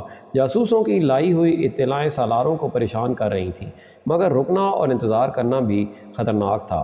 رومیوں کی کمک آنے سے پہلے انطاکیہ پر قبضہ کرنا ضروری تھا۔ مجاہدین کو قرآن کی یہ آیت بار بار یاد دلائی جا رہی تھی کہ لڑو اس وقت تک جب تک کفر کا فتنہ ختم نہیں ہو جاتا، حکمرانی صرف اللہ اور اللہ کے دین کی رہ جائے۔ انطاکیہ کے راستے میں 2-3 چھوٹے چھوٹے قلعے تھے۔ انہیں سر کرتے ہوئے مجاہدین انطاکیہ سے 13-14 میل کے فاصلے پر پہنچے تو ایک جاسوس آیا۔ ابو سلیمان، جاسوس نے خالد سے کہا، تھوڑا ہی آگے ایک دریا ہے جس پر ایک مضبوط پل ہے، اس پل سے اس طرف رومیوں کا ایک لشکر تیار کھڑا ہے، راستہ بدل لیا جائے یا جنگ کی تیاری کر لی جائے، تجھ پر اللہ کی رحمت ہو۔ خالد نے کہا، اللہ کو منظور ہوا تو یہ لشکر بھی ہمارا راستہ نہیں روک سکے گا۔ تعداد کتنی ہوگی؟ ہمارے پورے لشکر سے دگنی تو ضرور ہوگی، اس نے بتایا۔ پیچھے جاؤ، خالد نے کہا، سپہ سالار سے کہو کہ بہت جلدی لشکر کو آگے لے آئے۔ ابو عبیدہ جب خالد سے آ ملے تو پورے لشکر نے جنگی ترتیب میں پیش قدمی کی۔ رومیوں کا لشکر زیادہ دور نہیں تھا۔ یہ مقام جہاں رومی لشکر مسلمانوں کا راستہ روکے کھڑا تھا، انطاکیہ سے 12 میل دور تھا۔ رومی سالار نے یہ دانش مندی کی تھی کہ دریا کو اپنی پشت پر رکھا تھا۔ اسی مقام پر بڑا مضبوط پل تھا، یہ بھی رومیوں کے عقب میں تھا۔ خالد نے حسب معمول توقف نہ کیا، آمنے سامنے آتے ہی اپنے رسالے کو خاص انداز سے حملہ کرنے کا حکم دے دیا۔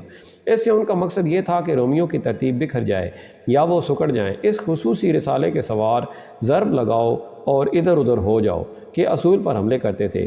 جب دشمن کی جمعیت بکھرنے لگی تو ابو عبیدہ نے دشمن کے ایک پہلو پر حملہ کرا دیا۔ پیچھے دریا تھا۔ خالد کی کوشش یہ تھی کہ دشمن کو اتنا پیچھے دھکیل دیا جائے کہ دریا اس کے لیے مصیبت بن جائے، یا اسے اتنا آگے لایا جائے کہ اس کے عقب میں جانے کے لیے گھڑ سواروں کو جگہ مل جائے۔ ابو عبیدہ اور خالد کے حملے اسی نوعیت کے تھے جن سے یہ مقصد حاصل کیا جا سکتا تھا، لیکن رومی لشکر کا سالار بھی تجربہ کار اور جنگی قیادت اور چالوں کا ماہر تھا۔ اس نے اپنے دستوں کو ترتیب میں منظم رکھا اور مسلمانوں پر حملے بھی کیے اور مسلمانوں کے حملے روکے بھی۔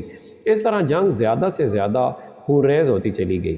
خالد نے رومی سالار کو دیکھ لیا اور اپنے چند ایک سواروں سے کہا کہ وہ رومیوں کے قلب میں گھسنے کی کوشش کریں۔ کئی ایک سوار اس کوشش میں جان پر کھیل گئے۔ آخر کچھ سوار رومی سالار تک جا پہنچے اور اس کے محافظوں کا حصار توڑ کر اسے ہلاک کرنے میں کامیاب ہو گئے۔ رومیوں کا پرچم گرتے ہی ان میں افراتفری مچ گئی اور وہ پسپا ہونے لگے۔ کچھ دریا میں کود گئے، باقی پل کے ذریعے دریا کے پار گئے۔ جتنی دیر میں مسلمان ان تک پہنچتے وہ انطاکیہ کے قلعے کے اندر جا چکے تھے۔ ابو عبیدہ اور خالد نے جا کر قلعے کا محاصرہ کر لیا۔ رومیوں کا لڑنے کا جذبہ میدان میں ہی ختم ہو گیا تھا۔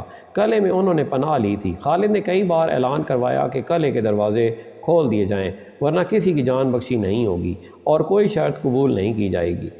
رومیوں کا لشکر جو اب پہلے جیسا طاقتور نہیں رہ گیا تھا، بغیر سالار کے تھا۔ اندر سے ایک ایلچی باہر آیا جس نے ہتھیار ڈال دیے اور یہ شرط پیش کی کہ لشکر کو آزادی سے چلے جانے دیا جائے۔ مسلمان سالاروں نے یہ شرط مان لی۔ روم کی تمام تر فوج جو قلعے کے اندر تھی قلعے سے نکل گئی اور مسلمان انطاکیہ میں داخل ہو گئے۔ یہ 30 اکتوبر 637 عیسوی 5 شوال 16 ہجری کا دن تھا۔ رومیوں کا آخری اور سب سے بڑا شہر بھی مسلمانوں کے ہاتھ آ گیا۔ اس کے بعد چھوٹی چھوٹی 2-4 جگہیں رہ گئی تھیں جہاں رومی موجود تھے، لیکن وہ لڑنے کے لیے موجود نہیں تھے، بلکہ انہیں بھاگ نکلنے کا کوئی راستہ نہیں مل رہا تھا۔ 637 عیسوی کے آخری مہینے تک شام پر مسلمانوں کا قبضہ مکمل ہو گیا اور وہاں رومیوں کا عمل دخل بالکل ہی ختم ہو گیا۔ قسطنطنیہ میں ہرکل عیسائیوں کے ایک وفد کے سامنے اپنے محل میں بیٹھا تھا۔ یہ وہی شہنشاہ ہرکل تھا جس کی آنکھوں کی ہلکی سی جنبش سے کئی انسانوں کو جلاد کے حوالے کر دیا جاتا تھا۔ یہی ہرکل تھا جس نے ابتدا میں مسلمانوں کو ہمیشہ کے لیے ختم کر دینے کا حکم دیا تھا۔ یہی ہرکل تھا جس نے حیرت کا اظہار کیا تھا کہ عرب کے ان بدوؤں کو یہ جرأت کیوں کر ہوئی کہ انہوں نے سلطنت روم کی سرحد کے اندر قدم رکھا ہے۔ اب تھوڑے ہی عرصے بعد وہی ہرکل اپنی آدھی سلطنت مسلمانوں کے حوالے کر کے شکست خوردگی کے عالم میں اپنے دارالحکومت قسطنطنیہ میں بیٹھا تھا، جیسے کبھی نہ ہارنے والا جواری بازی ہار گیا ہو اور اس کے پاس پھوٹی کوڑی بھی نہ رہی ہو۔ تم لوگ مجھے کس طرح یقین دلا سکتے ہو کہ مسلمانوں کو ان علاقوں سے باہر نکال دو گے جو انہوں نے فتح کر لی ہیں؟ ہرکل ان عیسائیوں سے کہہ رہا تھا، اگر تم میں اتنی جان ہوتی تو آج میں تمہارے درمیان اس طرح نہ بیٹھا ہوا ہوتا۔ شہنشاہ روم عیسائیوں کے وفد کے لیڈر نے کہا، اب یہ سوچنا بیکار ہے کہ شکست کا ذمہ دار کون ہے۔ ہم یہ مسئلہ لے کر آئے ہیں، وہ ایک بار پھر سن لیں۔ آپ جس خطے کو مسلمانوں کے حوالے کر رہے ہیں وہ نہ آپ کا تھا نہ مسلمانوں کا، وہ ہمارا خطہ ہے۔ شکست آپ کی فوج کو ہوئی ہے، لیکن ایک غیر قوم کے غلام ہم بھی بن گئے۔ مسلمانوں نے جزیہ ہم سے لیا ہے، یہ ہماری بے عزتی ہے۔ ہماری مجبوری یہ ہے کہ ہم مسلمانوں کے خلاف نہیں لڑ سکتے۔ ہم لڑیں گے، ہم اپنی جانیں قربان کرنے کو تیار ہیں، لیکن ہمیں آپ کی مدد کی ضرورت ہے۔ اگر آپ کمک بھیجنے کا وعدہ کریں تو ہم مسلمانوں کے خلاف جنگ کا اعلان کر دیتے ہیں۔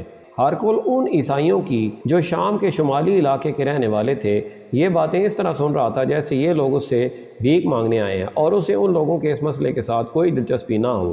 حقیقت یہ تھی کہ ہرکل چاہتا ہی یہی تھا کہ شام کے عیسائیوں کو مسلمانوں کے خلاف ایسی جنگ کے لیے تیار کرے جو بہت ہی طویل ہو، تاکہ مسلمان شام کے علاقے میں ہی الجھے رہیں اور روم کی سلطنت میں مزید آگے نہ بڑھیں۔ یہ جنگ شبخون قسم کی ہو سکتی تھی۔ بیشتر مورخوں نے لکھا ہے کہ ہرکل نے درپردہ شام کے قابل اعتماد پادریوں کو اکسایا تھا کہ وہ عیسائیوں کو مسلمانوں کے خلاف استعمال کریں۔ تاریخوں میں یہ بھی لکھا ہے کہ عیسائی تیار ہو گئے تھے۔ عیسائیوں کا یہ وفد جو اس کے پاس بیٹھا تھا اس سے بے خبر تھا کہ جو تجویز وہ پیش کرنے آئے ہیں اس پر ہرکل پہلے ہی کام کر رہا ہے۔ اس وقت پر وہ یہ ظاہر کرنا چاہتا تھا کہ انہیں مدد دے کر وہ ان پر بہت بڑا احسان کر رہا ہے۔ آخر میں ہرکل نے انہیں کہا کہ وہ واپس جا کر اپنے پادریوں سے ملیں اور پادری انہیں بتائیں گے کہ اس تجویز پر کس طرح عمل درآمد ہوگا۔ اس نے انہیں یہ بھی بتایا کہ عیسائی جب مسلمانوں پر جگہ جگہ حملے شروع کر دیں گے تو ہرکل انہیں کمک کی صورت میں اپنی فوج دے دے گا۔ مسلمانوں نے اپنے جاسوس تمام علاقے میں پھیلا رکھے تھے، جن میں ایسے جاسوس بھی تھے جو عیسائی بن کر عیسائیوں کے ساتھ رہتے اور پادریوں کے مرید بنے ہوئے تھے۔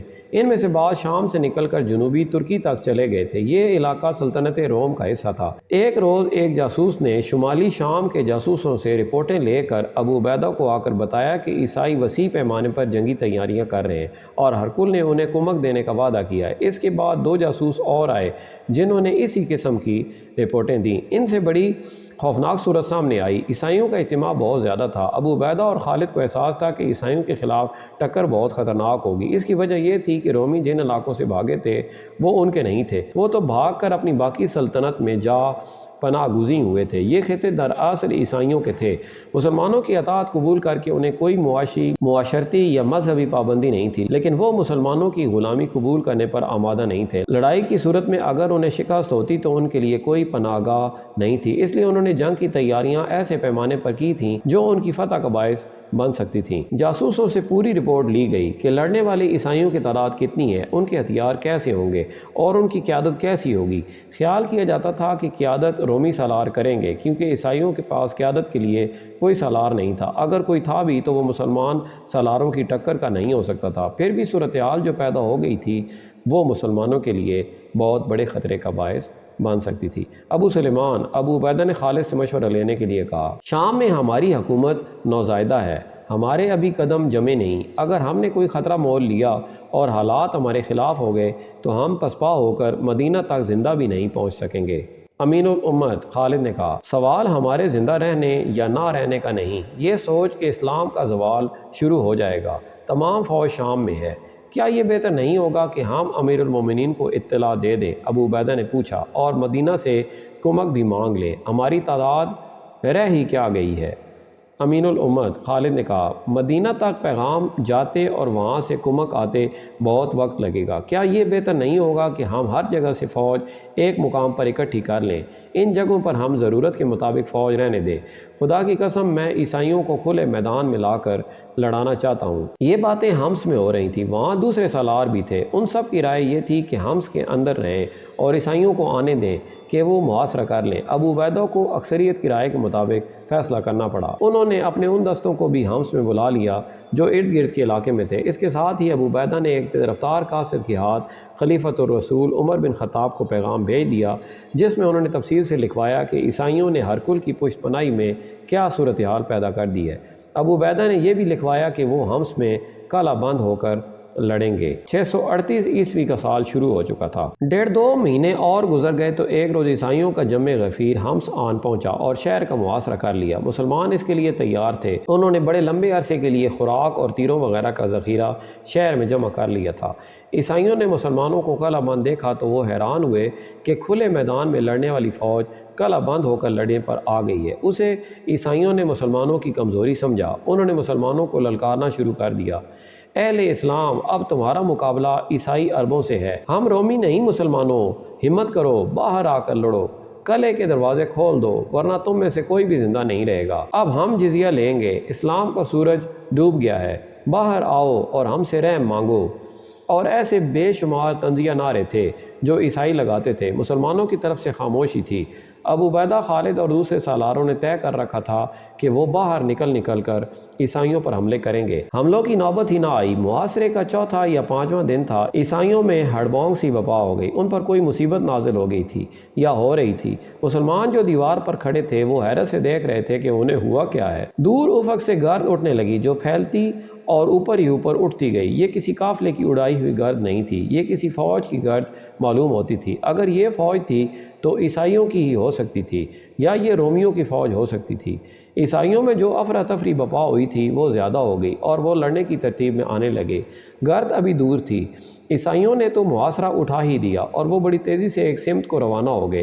مسلمانوں نے قلعے کی دیواروں پر نعرے لگانے شروع کر دیے۔ گرد میں سے ایک فوج آہستہ آہستہ نمودار ہونے لگی، یہ مسلمانوں کی فوج تھی۔ عیسائیوں کو اس کی آمد کی اطلاع پہلے ہی مل گئی تھی۔ مورخوں نے لکھا ہے کہ عیسائی غیر تربیت یافتہ تھے، وہ وہاں رکتے تو خود محاصرے میں آ جاتے، حمص کے دروازے کھل جاتے اور اندر سے بھی مسلمانوں کی فوج باہر آ جاتی۔ عیسائیوں کا انجام بہت برا ہوتا۔ انہوں نے یہ خطرہ بھی دیکھ لیا تھا کہ وہ اپنی بستیوں میں کوئی فوج چھوڑ کر نہیں آئے، لڑائی کی صورت میں مسلمانوں نے انہیں شکست دے کر ان کی بستیوں پر ٹوٹ پڑنا تھا۔ مسلمانوں کی یہ فوج جو حمص میں محصور فوج کی مدد کو آئی تھی، یہ 4000 سوار تھے جو قعقاع بن عمر کے زیر کمان تھے۔ یہ سوار اس طرح آئے تھے کہ خلیفۃ الرسول عمر رضی اللہ تعالیٰ عنہ کو ابو عبیدہ کا پیغام ملا تو انہوں نے کہا تھا کہ یہ عیسائی تربیت یافتہ فوج نہیں بلکہ یہ غیر منظم ہجوم ہے جسے ابو عبیدہ اور خالد سنبھال لیں گے، لیکن کمک ضروری ہے۔ چنانچہ انہیں سعد بن ابی وقاص کو جو عراق میں مقیم مسلمانوں کی فوج کے سپہ سالار تھے حکم بھیجا تھا کہ 3 سالاروں کو عیسائیوں کے علاقے جزیرہ کی طرف بھیج دیں۔ ان سالاروں میں سہیل بن عدی، عبداللہ بن عتبہ اور ایاز بن غنم شامل تھے۔ عمر نے حکم نامے میں یہ بھی لکھا تھا کہ سالار قعقاع بن عمر کو 4000 سوار دے کر ابو عبیدہ کی مدد کے لیے حمص بھیج دیا جائے۔ اس طرح قعقاع محصور مسلمانوں کی مدد کو پہنچ گئے۔ انہیں معلوم نہیں تھا کہ حمص عیسائیوں کے محاصرے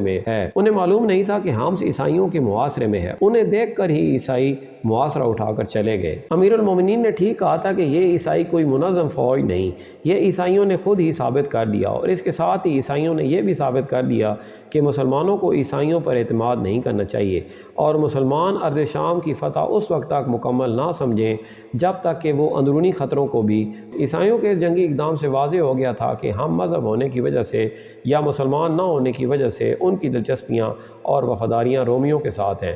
خلیفہ کے حکم کے مطابق جزیرہ کے تمام علاقے کو مسلمانوں نے اپنی عملداری میں لے لیا۔ عیسائیوں کے خلاف کوئی تادیبی کارروائی نہ کی گئی۔ اگر کہیں عیسائیوں نے مسلح مزاحمت کی تو ان کے خلاف جنگی کارروائی کی گئی۔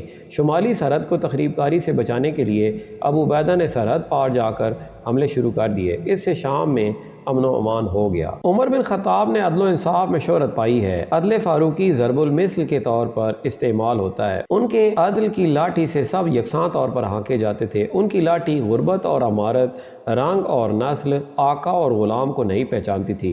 اس دور میں خالد کی ٹکر کا کون سا ایسا سالار تھا جس نے اسلام کو ارض شام، اردن اور فلسطین تک پھیلا دیا ہو؟ بیت المقدس کا فاتح جو کوئی بھی تھا، اس میں کسی شک و شبے کی گنجائش نہیں تھی کہ خالد نہ ہوتے تو بیت المقدس کی فتح اتنی آسان بھی نہ ہوتی۔ عمر ذاتی طور پر جانتے تھے کہ کیسر و کسریٰ کے خلاف بعض فتوحات اس لیے ممکن ہو سکی تھیں کہ خالد نے غیر معمولی طور پر دلیرانہ فیصلے کیے تھے۔ ابو عبیدہ ٹھنڈے مزاج کے سالار تھے۔ اگر خالد ان کے ساتھ نہ ہوتے تو رومیوں کے خلاف اتنی تیزی سے اور اتنی زیادہ کامیابیاں حاصل نہ ہوتیں۔ خود عمر رضی اللہ تعالیٰ عنہ خالد رضی اللہ تعالیٰ عنہ کے معترف تھے، لیکن عمر کو جب خالد کے خلاف ایک ایسی بات کا پتہ چلا جو اسلام کی روح کے منافی تھی اور جسے عمر رضی اللہ تعالیٰ عنہ نظر انداز بھی کر سکتے تھے، تو انہوں نے فوری طور پر کارروائی کا حکم دے دیا۔ عمر نے سوچا تک نہیں کہ خالد کی جو قدر و قیمت ہے وہ اتنی زیادہ ہے کہ یہ چھوٹا سا الزام ہضم بھی کیا جا سکتا ہے۔ بعض مورخوں نے لکھا ہے کہ عمر بن خطاب نے مسند خلافت پر بیٹھتے ہی تمام دستوں میں ایک ایک دو مخبر رکھ دیے تھے جو سالاروں اور دیگر عہدیداروں کی ذاتی سرگرمیوں پر نظر رکھتے تھے۔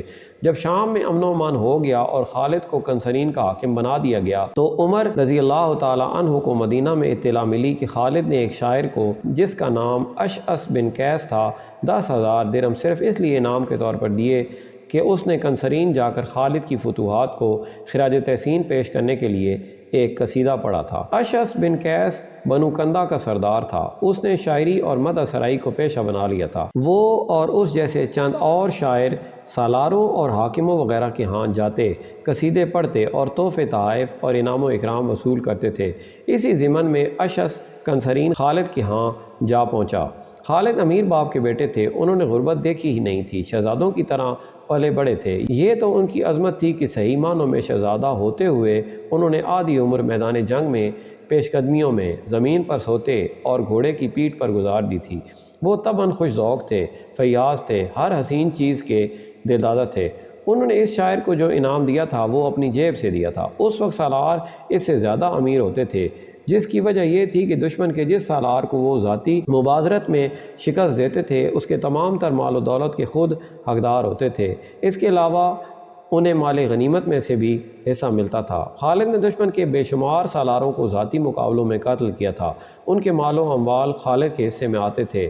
تاریخ گواہ ہے کہ خالد نے اتنا مال و دولت اپنے پاس رکھا ہی نہیں تھا۔ مورخوں نے لکھا ہے کہ شام کی جنگ ختم ہوئی تو خالد نے اپنے سوار دستے کے سواروں کو اپنی جیب سے نقد انعامات دیے تھے۔ ان کے سوار دستے نے جو کارنامے کر دکھائے تھے وہ ہم بیان کر چکے ہیں۔ وہ اس سے بھی بڑے انعام کے حقدار تھے، لیکن خلافت مدینہ کی نگاہ میں انعام کا تصور کچھ اور تھا اور وہی اسلام کی روح کے عین مطابق تھا۔ عمر بن خطاب رضی اللہ تعالی عنہ نے تاریخ اسلام کے مشہور مؤذن بلال رضی اللہ تعالی عنہ کے ہاتھ ابو عبیدہ کو ایک تحریری حکم نامہ بھیجا۔ خالد بن ولید کو مجاہدین کی جماعت کے درمیان کھڑا کرو، اس کے سر سے دستار اتارو، دستار سے اس کے ہاتھ پیٹھ کے پیچھے باندھو، ٹوپی بھی اس کے سر سے اتار دو۔ پھر اس سے پوچھو کہ اس نے ایک شاعر اشعث بن قیس کو انعام اپنی جیب سے دیا ہے یا مال غنیمت سے۔ اگر وہ اقبال کرے کہ مال غنیمت سے دیا ہے تو اسے خیانت میں پکڑو، اگر اس نے اپنی جیب سے دیا ہے تو اس پر اسراف کا الزام عائد کرو۔ ان میں سے جس الزام کا بھی وہ اعتراف کرتا ہے اس کی پاداش میں اسے اس کے موجودہ عہدے سے معزول کر دو اور اس کی جگہ تمام کام تم خود کرو۔ یہ عربوں کا رواج تھا کہ جس پر کوئی الزام ہوتا اس کے ہاتھ اس کی پگڑی سے باندھ کر لوگوں کے سامنے پوچھا جاتا تھا کہ اس نے یہ جرم کیا ہے یا نہیں۔ ایک عام آدمی کے ساتھ یہی سلوک ہوتا تھا، لیکن عمر نے خالد رضی اللہ تعالی عنہ جیسے عظیم اور تاریخ ساز سالار کو بھی عام آدمی کی سطح پر کھڑا کر دیا۔ مورخوں نے لکھا ہے کہ ابو عبیدہ نے جب یہ حکم پڑھا تو ان پر سناٹا طاری ہو گیا۔ اگر عمر ابو عبیدہ کو تھوڑی سی بھی اجازت دے دیتے کہ وہ یہ تحقیقات اپنے طور پر کریں تو ابو عبیدہ خالد کے ساتھ یہ طریقہ اختیار نہ کرتے، لیکن وہ جانتے تھے کہ عمر ڈسپلن اور عدل و انصاف کے معاملے میں کس قدر سخت ہیں۔ اس وقت ابو عبیدہ حمص میں تھے اور خالد کنسرین میں تھے۔ ابو عبیدہ نے قاصد کو بھیجا کہ وہ کنسرین سے خالد کو بلا لائے۔ قاصد نے جب خالد کو پیغام دیا تو خالد اچھل کر اٹھے۔ خدا کی قسم، خالد نے نعرہ لگانے کے انداز میں کہا، مجھے ایک اور جنگ لڑنے کے لیے بلایا گیا ہے۔ خالد اس خوشی کو دل میں بسائے حمص پہنچے کہ رومیوں یا بازنطینیوں کے خلاف کوئی بڑی جنگ لڑی جانے والی ہے، لیکن وہ جب ابو عبیدہ کے سامنے گئے تو ابو عبیدہ کے چہرے پر اداسی کے آثار دیکھے۔ امین الامت خالد نے ان کے پاس بیٹھتے ہوئے پوچھا، کیا وہ غلط ہے جو میں سمجھ کر آیا ہوں؟ ابو سلیمان، ابو عبیدہ نے غم سے بوجھل آواز میں خالد سے کہا، امیر المومنین نے تجھ پر الزام عائد کیا ہے کہ تو نے 10,000 درہم اشعث کو دیے ہیں۔ وہ اگر مال غنیمت سے دیے ہیں تو یہ خیانت کا جرم ہے، اور اگر اپنی جیب سے دیے ہیں تو یہ فضول خرچی ہے جو اسلام کی نگاہ میں ناجائز ہے۔ بلال یہی جواب لینے آیا ہے۔ خالد کا رد عمل یہ تھا کہ ان پر خاموشی طاری ہو گئی۔ ابو عبیدہ نے ایک بار پھر پوچھا، لیکن خالد کے منہ سے ایک لفظ بھی نہ نکلا۔ دراصل ابو عبیدہ چاہتے تھے کہ خالد کچھ نہ کچھ ضرور کہیں تاکہ وہ طریقہ اختیار نہ کرنا پڑے جو امیر المومنین نے اختیار کرنے کو لکھا تھا۔ خالد رضی اللہ تعالیٰ عنہ پر ایسا اثر ہوا کہ انہوں نے بلال رضی اللہ تعالیٰ عنہ کی طرف دیکھا بھی نہیں۔ آخر ابو عبیدہ نے بلال کی طرف دیکھا۔ اس کا مطلب یہ تھا کہ بلال عربوں کے رواج کے مطابق خالد سے بیان لیں۔ بلال پورا حکم لے کر آئے تھے، انہوں نے کارروائی مکمل کر کے جانا تھا۔ خالد نے تھوڑی سی مہلت مانگی جو انہیں دے دی گئی۔ یہ مہلت تو انہیں ملنی ہی تھی کیونکہ دستور کے مطابق تمام فوج کو اکٹھا کرنا تھا جس کے سامنے خالد سے اعتراف جرم کرانا تھا۔ خالد رضی اللہ تعالیٰ عنہ کی ایک بہن فاطمہ حمص میں رہتی تھیں۔ خالد ان کے پاس گئے اور انہیں بتایا کہ عمر نے ان پر کیا الزام عائد کیا ہے۔ بہن سے مشورہ لینے کی ضرورت یہ پیش آئی تھی کہ عمر خالد کے قریبی رشتہ دار تھے۔ فاطمہ نے بڑے دکھ سے عمر کے خلاف ایک بات کہہ دی۔ خالد پہلے ہی مغموم تھے اور کسی حد تک مشتعل بھی۔ انہیں اپنی بہن کا مشورہ اچھا لگا اور وہ واپس ابو عبیدہ کے پاس چلے گئے۔ امین الامت خالد نے کہا، میں نے کوئی جرم نہیں کیا، میں کوئی بیان نہیں دوں گا۔ اس کے بعد زمین و آسمان نے جو منظر دیکھا اسے دیکھ کر کوئی فرد یقین نہیں کرتا تھا کہ یہ سلوک اس عظیم شخصیت کے ساتھ ہو رہا ہے جو عظمت اسلام کا ستون ہے اور جس کے بغیر اسلام اس جگہ تک نہ پہنچتا جہاں خالد کے ہاتھ ان کی پیٹھ کے پیچھے ان کی دستار سے باندھے ہوئے تھے، ان کے سر سے ٹوپی اتری ہوئی تھی، وہ زمین پر دو زانو بیٹھے ہوئے تھے اور بلال ان کے سامنے کھڑے اعتراف جرم کرا رہے تھے۔ اے ابن ولید، بلال پوچھ رہے تھے، تو نے اشعث کو 10,000 درہم اپنی جیب سے دیے ہیں یا مال غنیمت سے؟ خالد کے چہرے کا رنگ اڑا ہوا تھا، وہ خاموش رہے۔ بلال نے ایک بار پھر پوچھا۔ خالد پھر خاموش رہے۔ ابن ولید، بلال نے کہا، میں امیر المومنین کے حکم کی تعمیل کر رہا ہوں، جواب دے، تو نے 10,000 درہم اشعث کو اپنی جیب سے دیے ہیں یا مال غنیمت سے؟ اپنی جیب سے، خالد نے آخر جواب دیا۔ بلال نے ان کے ہاتھ کھول دیے اور اپنے ہاتھوں پگڑی ان کے سر پر رکھی۔ ہم سب پر امیر المومنین کے حکم کی تعمیل فرض ہے، بلال نے کہا، ہم ہر سالار کی عزت کرتے ہیں۔ وہاں جتنی فوج تھی اس پر خاموشی طاری تھی۔ اس خاموشی میں اضطراب چھپا ہوا تھا، ہر کسی کے چہرے پر گلہ اور شکوہ تھا۔ کم از کم خالد کے ساتھ یہ سلوک نہیں ہونا چاہیے تھا، لیکن نظم و ضبط کا تقاضا تھا کہ ایک جائز کارروائی کے خلاف کوئی نہیں بول سکتا تھا۔ ابو عبیدہ اور بلال کی بھی کیفیت یہ تھی کہ وہ آنکھیں اوپر کر کے نہیں دیکھتے تھے، ان کی نظریں زمین پر لگی ہوئی تھیں۔ خالد اس خیال سے گھوڑے پر سوار ہوئے اور وہاں سے نکل آئے کہ معاملہ یہیں پر ختم ہو گیا ہے۔ 7-8 دن گزر گئے، خالد کو کوئی حکم نہ ملا۔ وہ حمص گئے اور ابو عبیدہ سے ملے۔ ابو عبیدہ نے امیر المومنین کا حکم نامہ خالد کے آگے کرتے ہوئے کہا، یہ پڑھ لو۔ یہ وہ حکم نامہ تھا جو امیر المومنین نے ابو عبیدہ کی طرف بھیجا تھا کہ خالد جو بھی اعتراف کریں انہیں معزول کر دیا جائے۔ تجھ پر اللہ کی رحمت ہو امین الامت، خالد نے ابو عبیدہ سے کہا، امیر المومنین کا یہ حکم مجھے اسی روز کیوں نہ سنا دیا؟ خدا کی قسم ابو سلیمان، ابو عبیدہ نے کہا، مجھے اندازہ تھا اس دکھ کا جو تجھے ہونا تھا، میں اپنی زبان سے تجھے دکھ نہیں دے سکتا تھا۔ یہ دکھ میرے لیے بھی کم نہیں کہ تجھے معزول کر دیا گیا ہے۔ خالد خاموشی سے اپنے گھوڑے پر سوار ہوئے اور حمص سے نکل آئے۔ تاریخ یہ بتانے سے قاصر ہے کہ اس وقت خالد کیا سوچ رہے تھے، ان کی جذباتی دنیا میں کیسے کیسے زلزلے آ رہے تھے۔ انہوں نے اپنی جیب سے یہ انعام دیا تھا، اسے وہ جرم نہیں سمجھتے تھے، وہ یہی سمجھتے تھے کہ انہیں جو سزا دی گئی ہے وہ بہت سنگین ہے۔ ان کی زندگی میں یہ دوسرا موقع تھا کہ وہ سوچوں اور خیالوں کی بھول بھلائیوں میں بھٹکتے سفر کر رہے تھے۔ ایک اس روز جب وہ مکہ سے مدینہ کو تنہا جا رہے تھے، انہوں نے مدینہ جا کر رسول اکرم کے دست مبارک پر اسلام قبول کرنا تھا، اور اب وہ ہم سے اپنی معزولی کا حکم سن کر کنسرین کو جا رہے تھے۔ ان کے ذہن میں اضطراب کا، رنج و علم کا اور نہ جانے کیسی کیسی سوچوں کا طوفان اٹھتا تھا، اور وہ اس طوفان کے زناٹے سنتے جا رہے تھے۔ گھوڑے نے انہیں کنسرین پہنچا دیا۔ شہر کے اندر جاتے ہی انہوں نے اپنے اس گھڑ سوار دستے کو بلایا جو انہوں نے اپنے ہاتھوں پر تیار کیا تھا۔ یہ چنے ہوئے سواروں کا دستہ تھا۔ اس دستے نے اپنے سے کئی گنا کبھی دشمنوں کے پاؤں اکھاڑے تھے۔ اس دستے سے خالد کو بہت ہی پیار تھا۔ ابھی کل ہی کی بات تھی کہ اس دستے کے سامنے کھڑے ہو کر خالد کہا کرتے تھے کہ دشمن پر ٹوٹ پڑو۔ آج وہ اسی دستے کے سامنے رنج و علم کا مرکب بنے اپنے گھوڑے پر بیٹھے تھے۔ خالد اپنے اس محبوب دستے سے نہ جانے کیسی کیسی باتیں کرنا چاہتے تھے۔ انہوں نے بولنا چاہا تو ان پر رکت سی طاری ہو گئی۔ وہ اس دستے کی جدائی برداشت نہیں کر سکتے تھے۔ انہوں نے انتہائی مختصر الفاظ میں سواروں کی کامیابیوں کی، ان کی برق رفتاریوں کی، جانبازی اور سرفروشی کی دل کھول کر تعریف کی۔ پھر انہیں بتایا کہ وہ ہمیشہ کے لیے ان کا ساتھ چھوڑ رہے ہیں۔ سواروں کا رد عمل یہ تھا جیسے ان کی سانسیں رک گئی ہوں۔ دردناک سا ایک سکوت تھا جو ان پر طاری ہو گیا تھا۔ اس سکوت کو سواروں کی سسکیوں نے توڑا۔ خالد نے گھوڑا موڑا اور وہاں سے ہٹ آئے۔ یہ منظر ان کی برداشت سے باہر تھا۔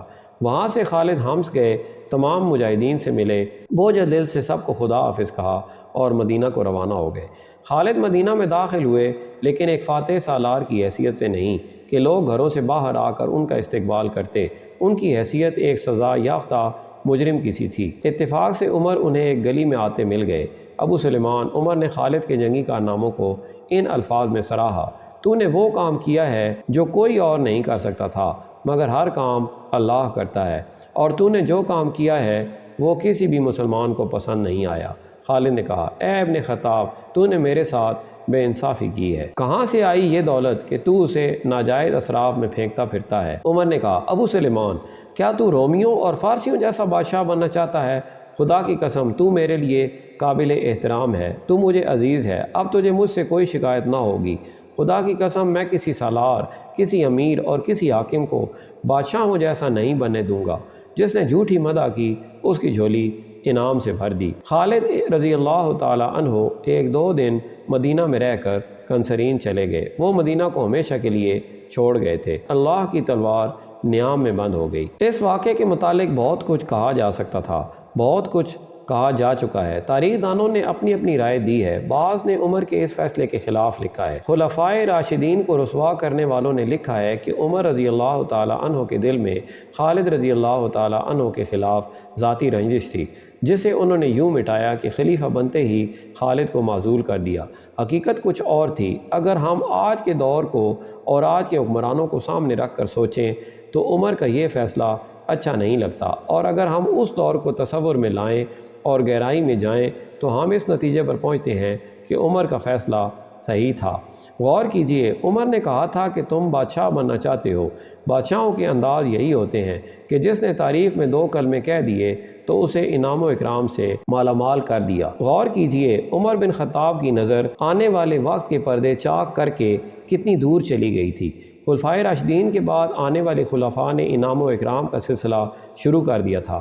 عباسی تو روایتی بادشاہ بن گئے تھے۔ اندلس کے آخری دور کو دیکھیے، دربار لگا ہوا ہے، شاعر اور ادیب منظوم اور نثری قصیدے پڑھ رہے ہیں اور انعامات سے جھولیاں بھر رہے ہیں۔ خوشامد ایک فن اور ایک پیشہ بن گیا ہے، اور ان انعام خوروں، مدح سراؤں اور خوشامدیوں نے سلطنت اندلس کو سکوت غرناطہ تک پہنچایا۔ اس کے بعد سلطنت اسلامیہ بادشاہیوں میں بڑھ گئی۔ ہندوستان میں مغلیہ سلطنت کے انعام مشہور ہوئے اور اس سلطنت کو زوال آیا۔ اب پاکستان میں دیکھ لیں، انعام و اکرام کا وہی مذموم سلسلہ چل رہا ہے جسے اسلام نے ناجائز اسراف قرار دیا تھا۔ خالد بن ولید نے تو اپنی جیب سے انعام دیا اور معزولی کی سزا پائی تھی، لیکن ہمارے حکمران سرکاری خزانے سے انعام و اکرام دیتے چلے جا رہے ہیں۔ حقیقت یہ ہے کہ یہ غیر ممالک سے لیے ہوئے قرضوں کی رقم ہے جس پر ہم سود ادا کر رہے ہیں۔ عمر رضی اللہ تعالیٰ عنہ کی دور بین نگاہوں نے دیکھ لیا تھا کہ انعام و اکرام کا سلسلہ چل نکلا تو اس کا نتیجہ زوال کے سوا کچھ نہ ہوگا۔ عمر نے اس لیے بھی خالد کو نہیں بخشا تھا کہ عدل و انصاف اور سزا میں چھوٹے بڑے کا فرق نہیں رہے۔ انہوں نے سوچا تھا کہ انہوں نے خالد کو معاف کر دیا تو یہ دستور بن جائے گا کہ سالار، امیر، حاکم اور حیثیت والے افراد کو سزا مل ہی نہیں سکتی۔ اس طرح عدل و انصاف ختم ہو جائے گا اور اسلامی معاشرہ چھوٹے اور بڑے میں بڑھ جائے گا۔ عمر احکام منوانے میں اس قدر سخت تھے کہ انہوں نے اپنے بیٹے کو 100 کوڑوں کی سزا دی تھی۔ 80 کوڑے مارے گئے تو ان کا بیٹا مر گیا۔ عمر کو اطلاع دی گئی۔ انہوں نے حکم دیا کہ 100 کوڑے پورے کرو، باقی 20 کوڑے اس کی لاش پر مارو۔ مدینہ سے خالد کنسرین گئے، وہاں سے حمص چلے گئے اور ان کی عمر کے باقی 4 سال وہیں گزرے۔ ایک وقت آیا کہ خالد تنگ دست ہو گئے۔ اہل قریش کے شہزادہ، میدان جنگ کا بادشاہ، دل کا سخی اور فیاض، ہزاروں درہم حقداروں میں تقسیم کر دینے والا انسان مفلسی کے چنگل میں آ گیا۔ تھوڑے ہی عرصے بعد امیر المومنین عمر نے کچھ مسلمانوں کے لیے وظیفہ مقرر کیا تھا جو 3000 درہم سالانہ تھا۔ یہ خالد کو بھی ملنے لگا۔ اس سے وہ حمص میں اپنے کنبے کے ساتھ زندگی کے دن پورے کرنے لگے۔ خالد اب وہ خالد نہیں رہے تھے جن کی اس للکار انا فارس الددید انا خالد بن ولید سے دشمن پر دہشت طاری ہو جایا کرتی تھی۔ وہ گوشہ نشین ہو گئے۔ ان کی زندہ دلی، خوش ذوقی اور شوخی ختم ہو گئی اور وہ چپ اور اداس رہنے لگے۔ جنوری فروری 639 عیسوی 18 ہجری میں انہیں ایک اور صدمہ برداشت کرنا پڑا۔ فلسطین کے ایک قصبے امواس میں طاعون کی وبا پھوٹ پڑی جو دیکھتے ہی دیکھتے تمام فلسطین اور شام میں پھیل گئی۔ لوگ بڑی تیزی سے موت کا شکار ہونے لگے۔ یہاں ابو عبیدہ رضی اللہ تعالیٰ عنہ کے کردار کا ذکر بے میل نہ ہوگا۔ مورخ لکھتے ہیں کہ امیر المومنین عمر نے ابو عبیدہ کو پیغام بھیجا کہ وہ مدینہ آ جائیں۔ ابو عبیدہ نے جواب دیا کہ میرے جن ساتھیوں نے میدان جنگ میں کبھی ساتھ نہیں چھوڑا تھا انہیں میں طاعون کے ڈر سے چھوڑ کر نہیں آؤں گا۔ چنانچہ وہ اپنی فوج کے ساتھ رہے اور طاعون کے حملے سے رحلت فرما گئے۔ خالد کے تمام ساتھی سالار جن کے ساتھ انہوں نے بڑی خوفناک جنگیں لڑی تھیں طاعون سے انتقال کر گئے۔ ان میں ابو عبیدہ، شرابیل بن حسنہ، زرار بن الازور، یزید بن ابو سفیان بھی شامل تھے۔ خالد رضی اللہ تعالیٰ عنہ کے اپنے بہت سے بیٹے طاعون کا شکار ہو گئے۔ ایک باپ کے لیے یہ صدمہ ناقابل برداشت تھا۔ طاعون کی اس وبا میں 25,000 مسلمان اللہ کو پیارے ہو گئے۔ خالد پہلے بھی چپ ہی رہتے تھے مگر اب تو جیسے ان کی قوت گویائی ختم ہو گئی تھی۔ مسلمانوں کی فتوحات کا سلسلہ چل رہا تھا۔ ابو عبیدہ کے انتقال کے بعد سپہ سالاری عمرو بن العاص کو ملی۔ خالد رضی اللہ تعالیٰ عنہ جب مسلمانوں کی نئی فتح کی خبر سنتے تو ان کے چہرے پر رونق آ جاتی تھی مگر کچھ دیر بعد وہ پھر بجھ کے رہ جاتے۔ انہیں غالباً یہ خیال آ جاتا تھا کہ وہ اس جنگ میں شریک نہیں تھے۔ 642 عیسوی 21 ہجری میں خالد کو ایسی بیماری نے آ لیا جو انہیں بڑی تیزی سے کھانے لگی۔ یہ صدموں کا اثر تھا کہ ان کا جسم گھلتا چلا گیا۔ ایک روز ایک دوست انہیں دیکھنے آیا۔ غور سے دیکھ، خالد نے اپنی ایک ٹانگ ننگی کر کے دوست کو دکھائی اور پوچھا، کیا میری ٹانگوں پر تجھے کوئی ایسی جگہ نظر آتی ہے جہاں تیر، تلوار یا برچی کا زخم نہ ہو؟ دوست کو کوئی ایسی جگہ نظر نہ آئی جہاں زخم نہ ہو۔ خالد نے دوسری ٹانگ ننگی کر کے دوست کو دکھائی اور یہی سوال پوچھا۔ پھر دونوں بازو باری باری ننگے کیے اور یہی سوال پوچھا۔ پھر سینہ اور پیٹھ دکھائی۔ دوست کو ایک بالے سے زیادہ کوئی جگہ نظر نہ آئی جہاں زخم کا نشان نہ تھا۔ کیا تو نہیں جانتا میں نے کتنی جنگیں لڑی ہیں؟ خالد نے بڑی نحیف آواز میں کہا۔ پھر میں شہید کیوں نہ ہوا؟ میں لڑتے ہوئے کیوں نہ مرا؟ تو میدان جنگ میں نہیں مر سکتا تھا ابو سلیمان، دوست نے کہا۔ تجھے رسول اللہ صلی اللہ علیہ وآلہ وسلم نے اللہ کی تلوار کہا تھا۔ یہ رسول اکرم کی پیش گوئی تھی کہ تو میدان جنگ میں نہیں مارا جائے گا۔ اگر تو مارا جاتا تو سب کہتے کہ ایک کافر نے اسلام کی تلوار توڑ دی ہے۔ ایسا ہو ہی نہیں سکتا تھا۔ تو اسلام کی شمشیر بے نیام تھا۔ انتقال کے وقت خالد کے پاس ان کا ایک ملازم حمام تھا۔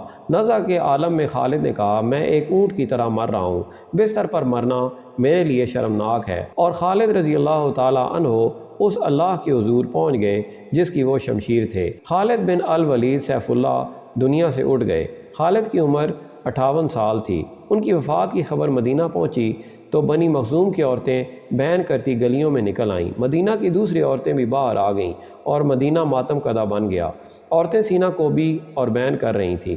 امیر المومنین نے خلافت کی مسند پر بیٹھتے ہی حکم جاری کیا تھا کہ کسی کی وفات پر گریہ وزاری نہیں کی جائے گی۔ ان کے اس حکم پر سختی سے عمل ہوتا رہا تھا، مگر خالد کی وفات پر عورتیں گھروں سے باہر آ کر بین کر رہی تھیں۔ عمر نے اپنے گھر میں بیٹھے یہ آوازیں سنیں تو وہ غصے سے اٹھے اور دیوار کے ساتھ لٹکا ہوا درہ لے کر تیزی سے باہر کو چلے، لیکن دروازے میں رک گئے۔ کچھ دیر سوچ کر واپس آ گئے اور درہ وہیں لٹکا دیا جہاں سے اٹھایا تھا۔ بنی مخزوم کی عورتوں کو رونے کی اجازت ہے، عمر نے اعلان کیا۔ انہیں ابو سلیمان کا ماتم کر لینے دو، ان کا رونا دکھاوے کا نہیں، رونے والے ابو سلیمان جیسوں پر ہی رویا کرتے ہیں۔ ہاں، اس میں ایک بڑا حسین باغ ہے، پھولوں کے کیارے ہیں، درمیان میں راستے ہیں، درخت ہیں۔ اس باغ میں ایک مسجد ہے جو مسجد خالد بن الولید کے نام سے مشہور ہے، بہت دلکش مسجد ہے۔ اسی مسجد کے ایک کونے میں خالد بن ولید رضی اللہ تعالی عنہ کی قبر مبارک ہے۔ خالد رضی اللہ تعالی عنہ کی داستان شجاعت جاننے والوں کو آج بھی جیسے اس مسجد میں جا کر للکار سنائی دیتی ہے، انا فارس الددید انا خالد بن ولید۔ ناظرین و سامعین، حضرت خالد بن ولید رضی اللہ تعالی عنہ کی حیات پاک پر مبنی کتاب شمشیر بے نیام کا یہاں اختتام ہو گیا ہے۔ امید آپ لوگوں کو یہ سیریز بہت پسند آئی ہوگی۔ میری آپ سے گزارش ہے کہ اس ویڈیو کو لائک کریں اور اپنے دوستوں کے ساتھ بھی شیئر کریں۔ اس کے ساتھ ساتھ جن لوگوں نے اس سیریز کو شروع سے نہیں دیکھا ان سے بھی میری گزارش ہے کہ آپ لوگ اس سیریز کو شروع سے دیکھیں اور خاص طور پر اپنے بچوں کو بھی دکھائیں۔ اللہ تعالی ہم سب کا حامی و ناصر ہو۔ اللہ حافظ۔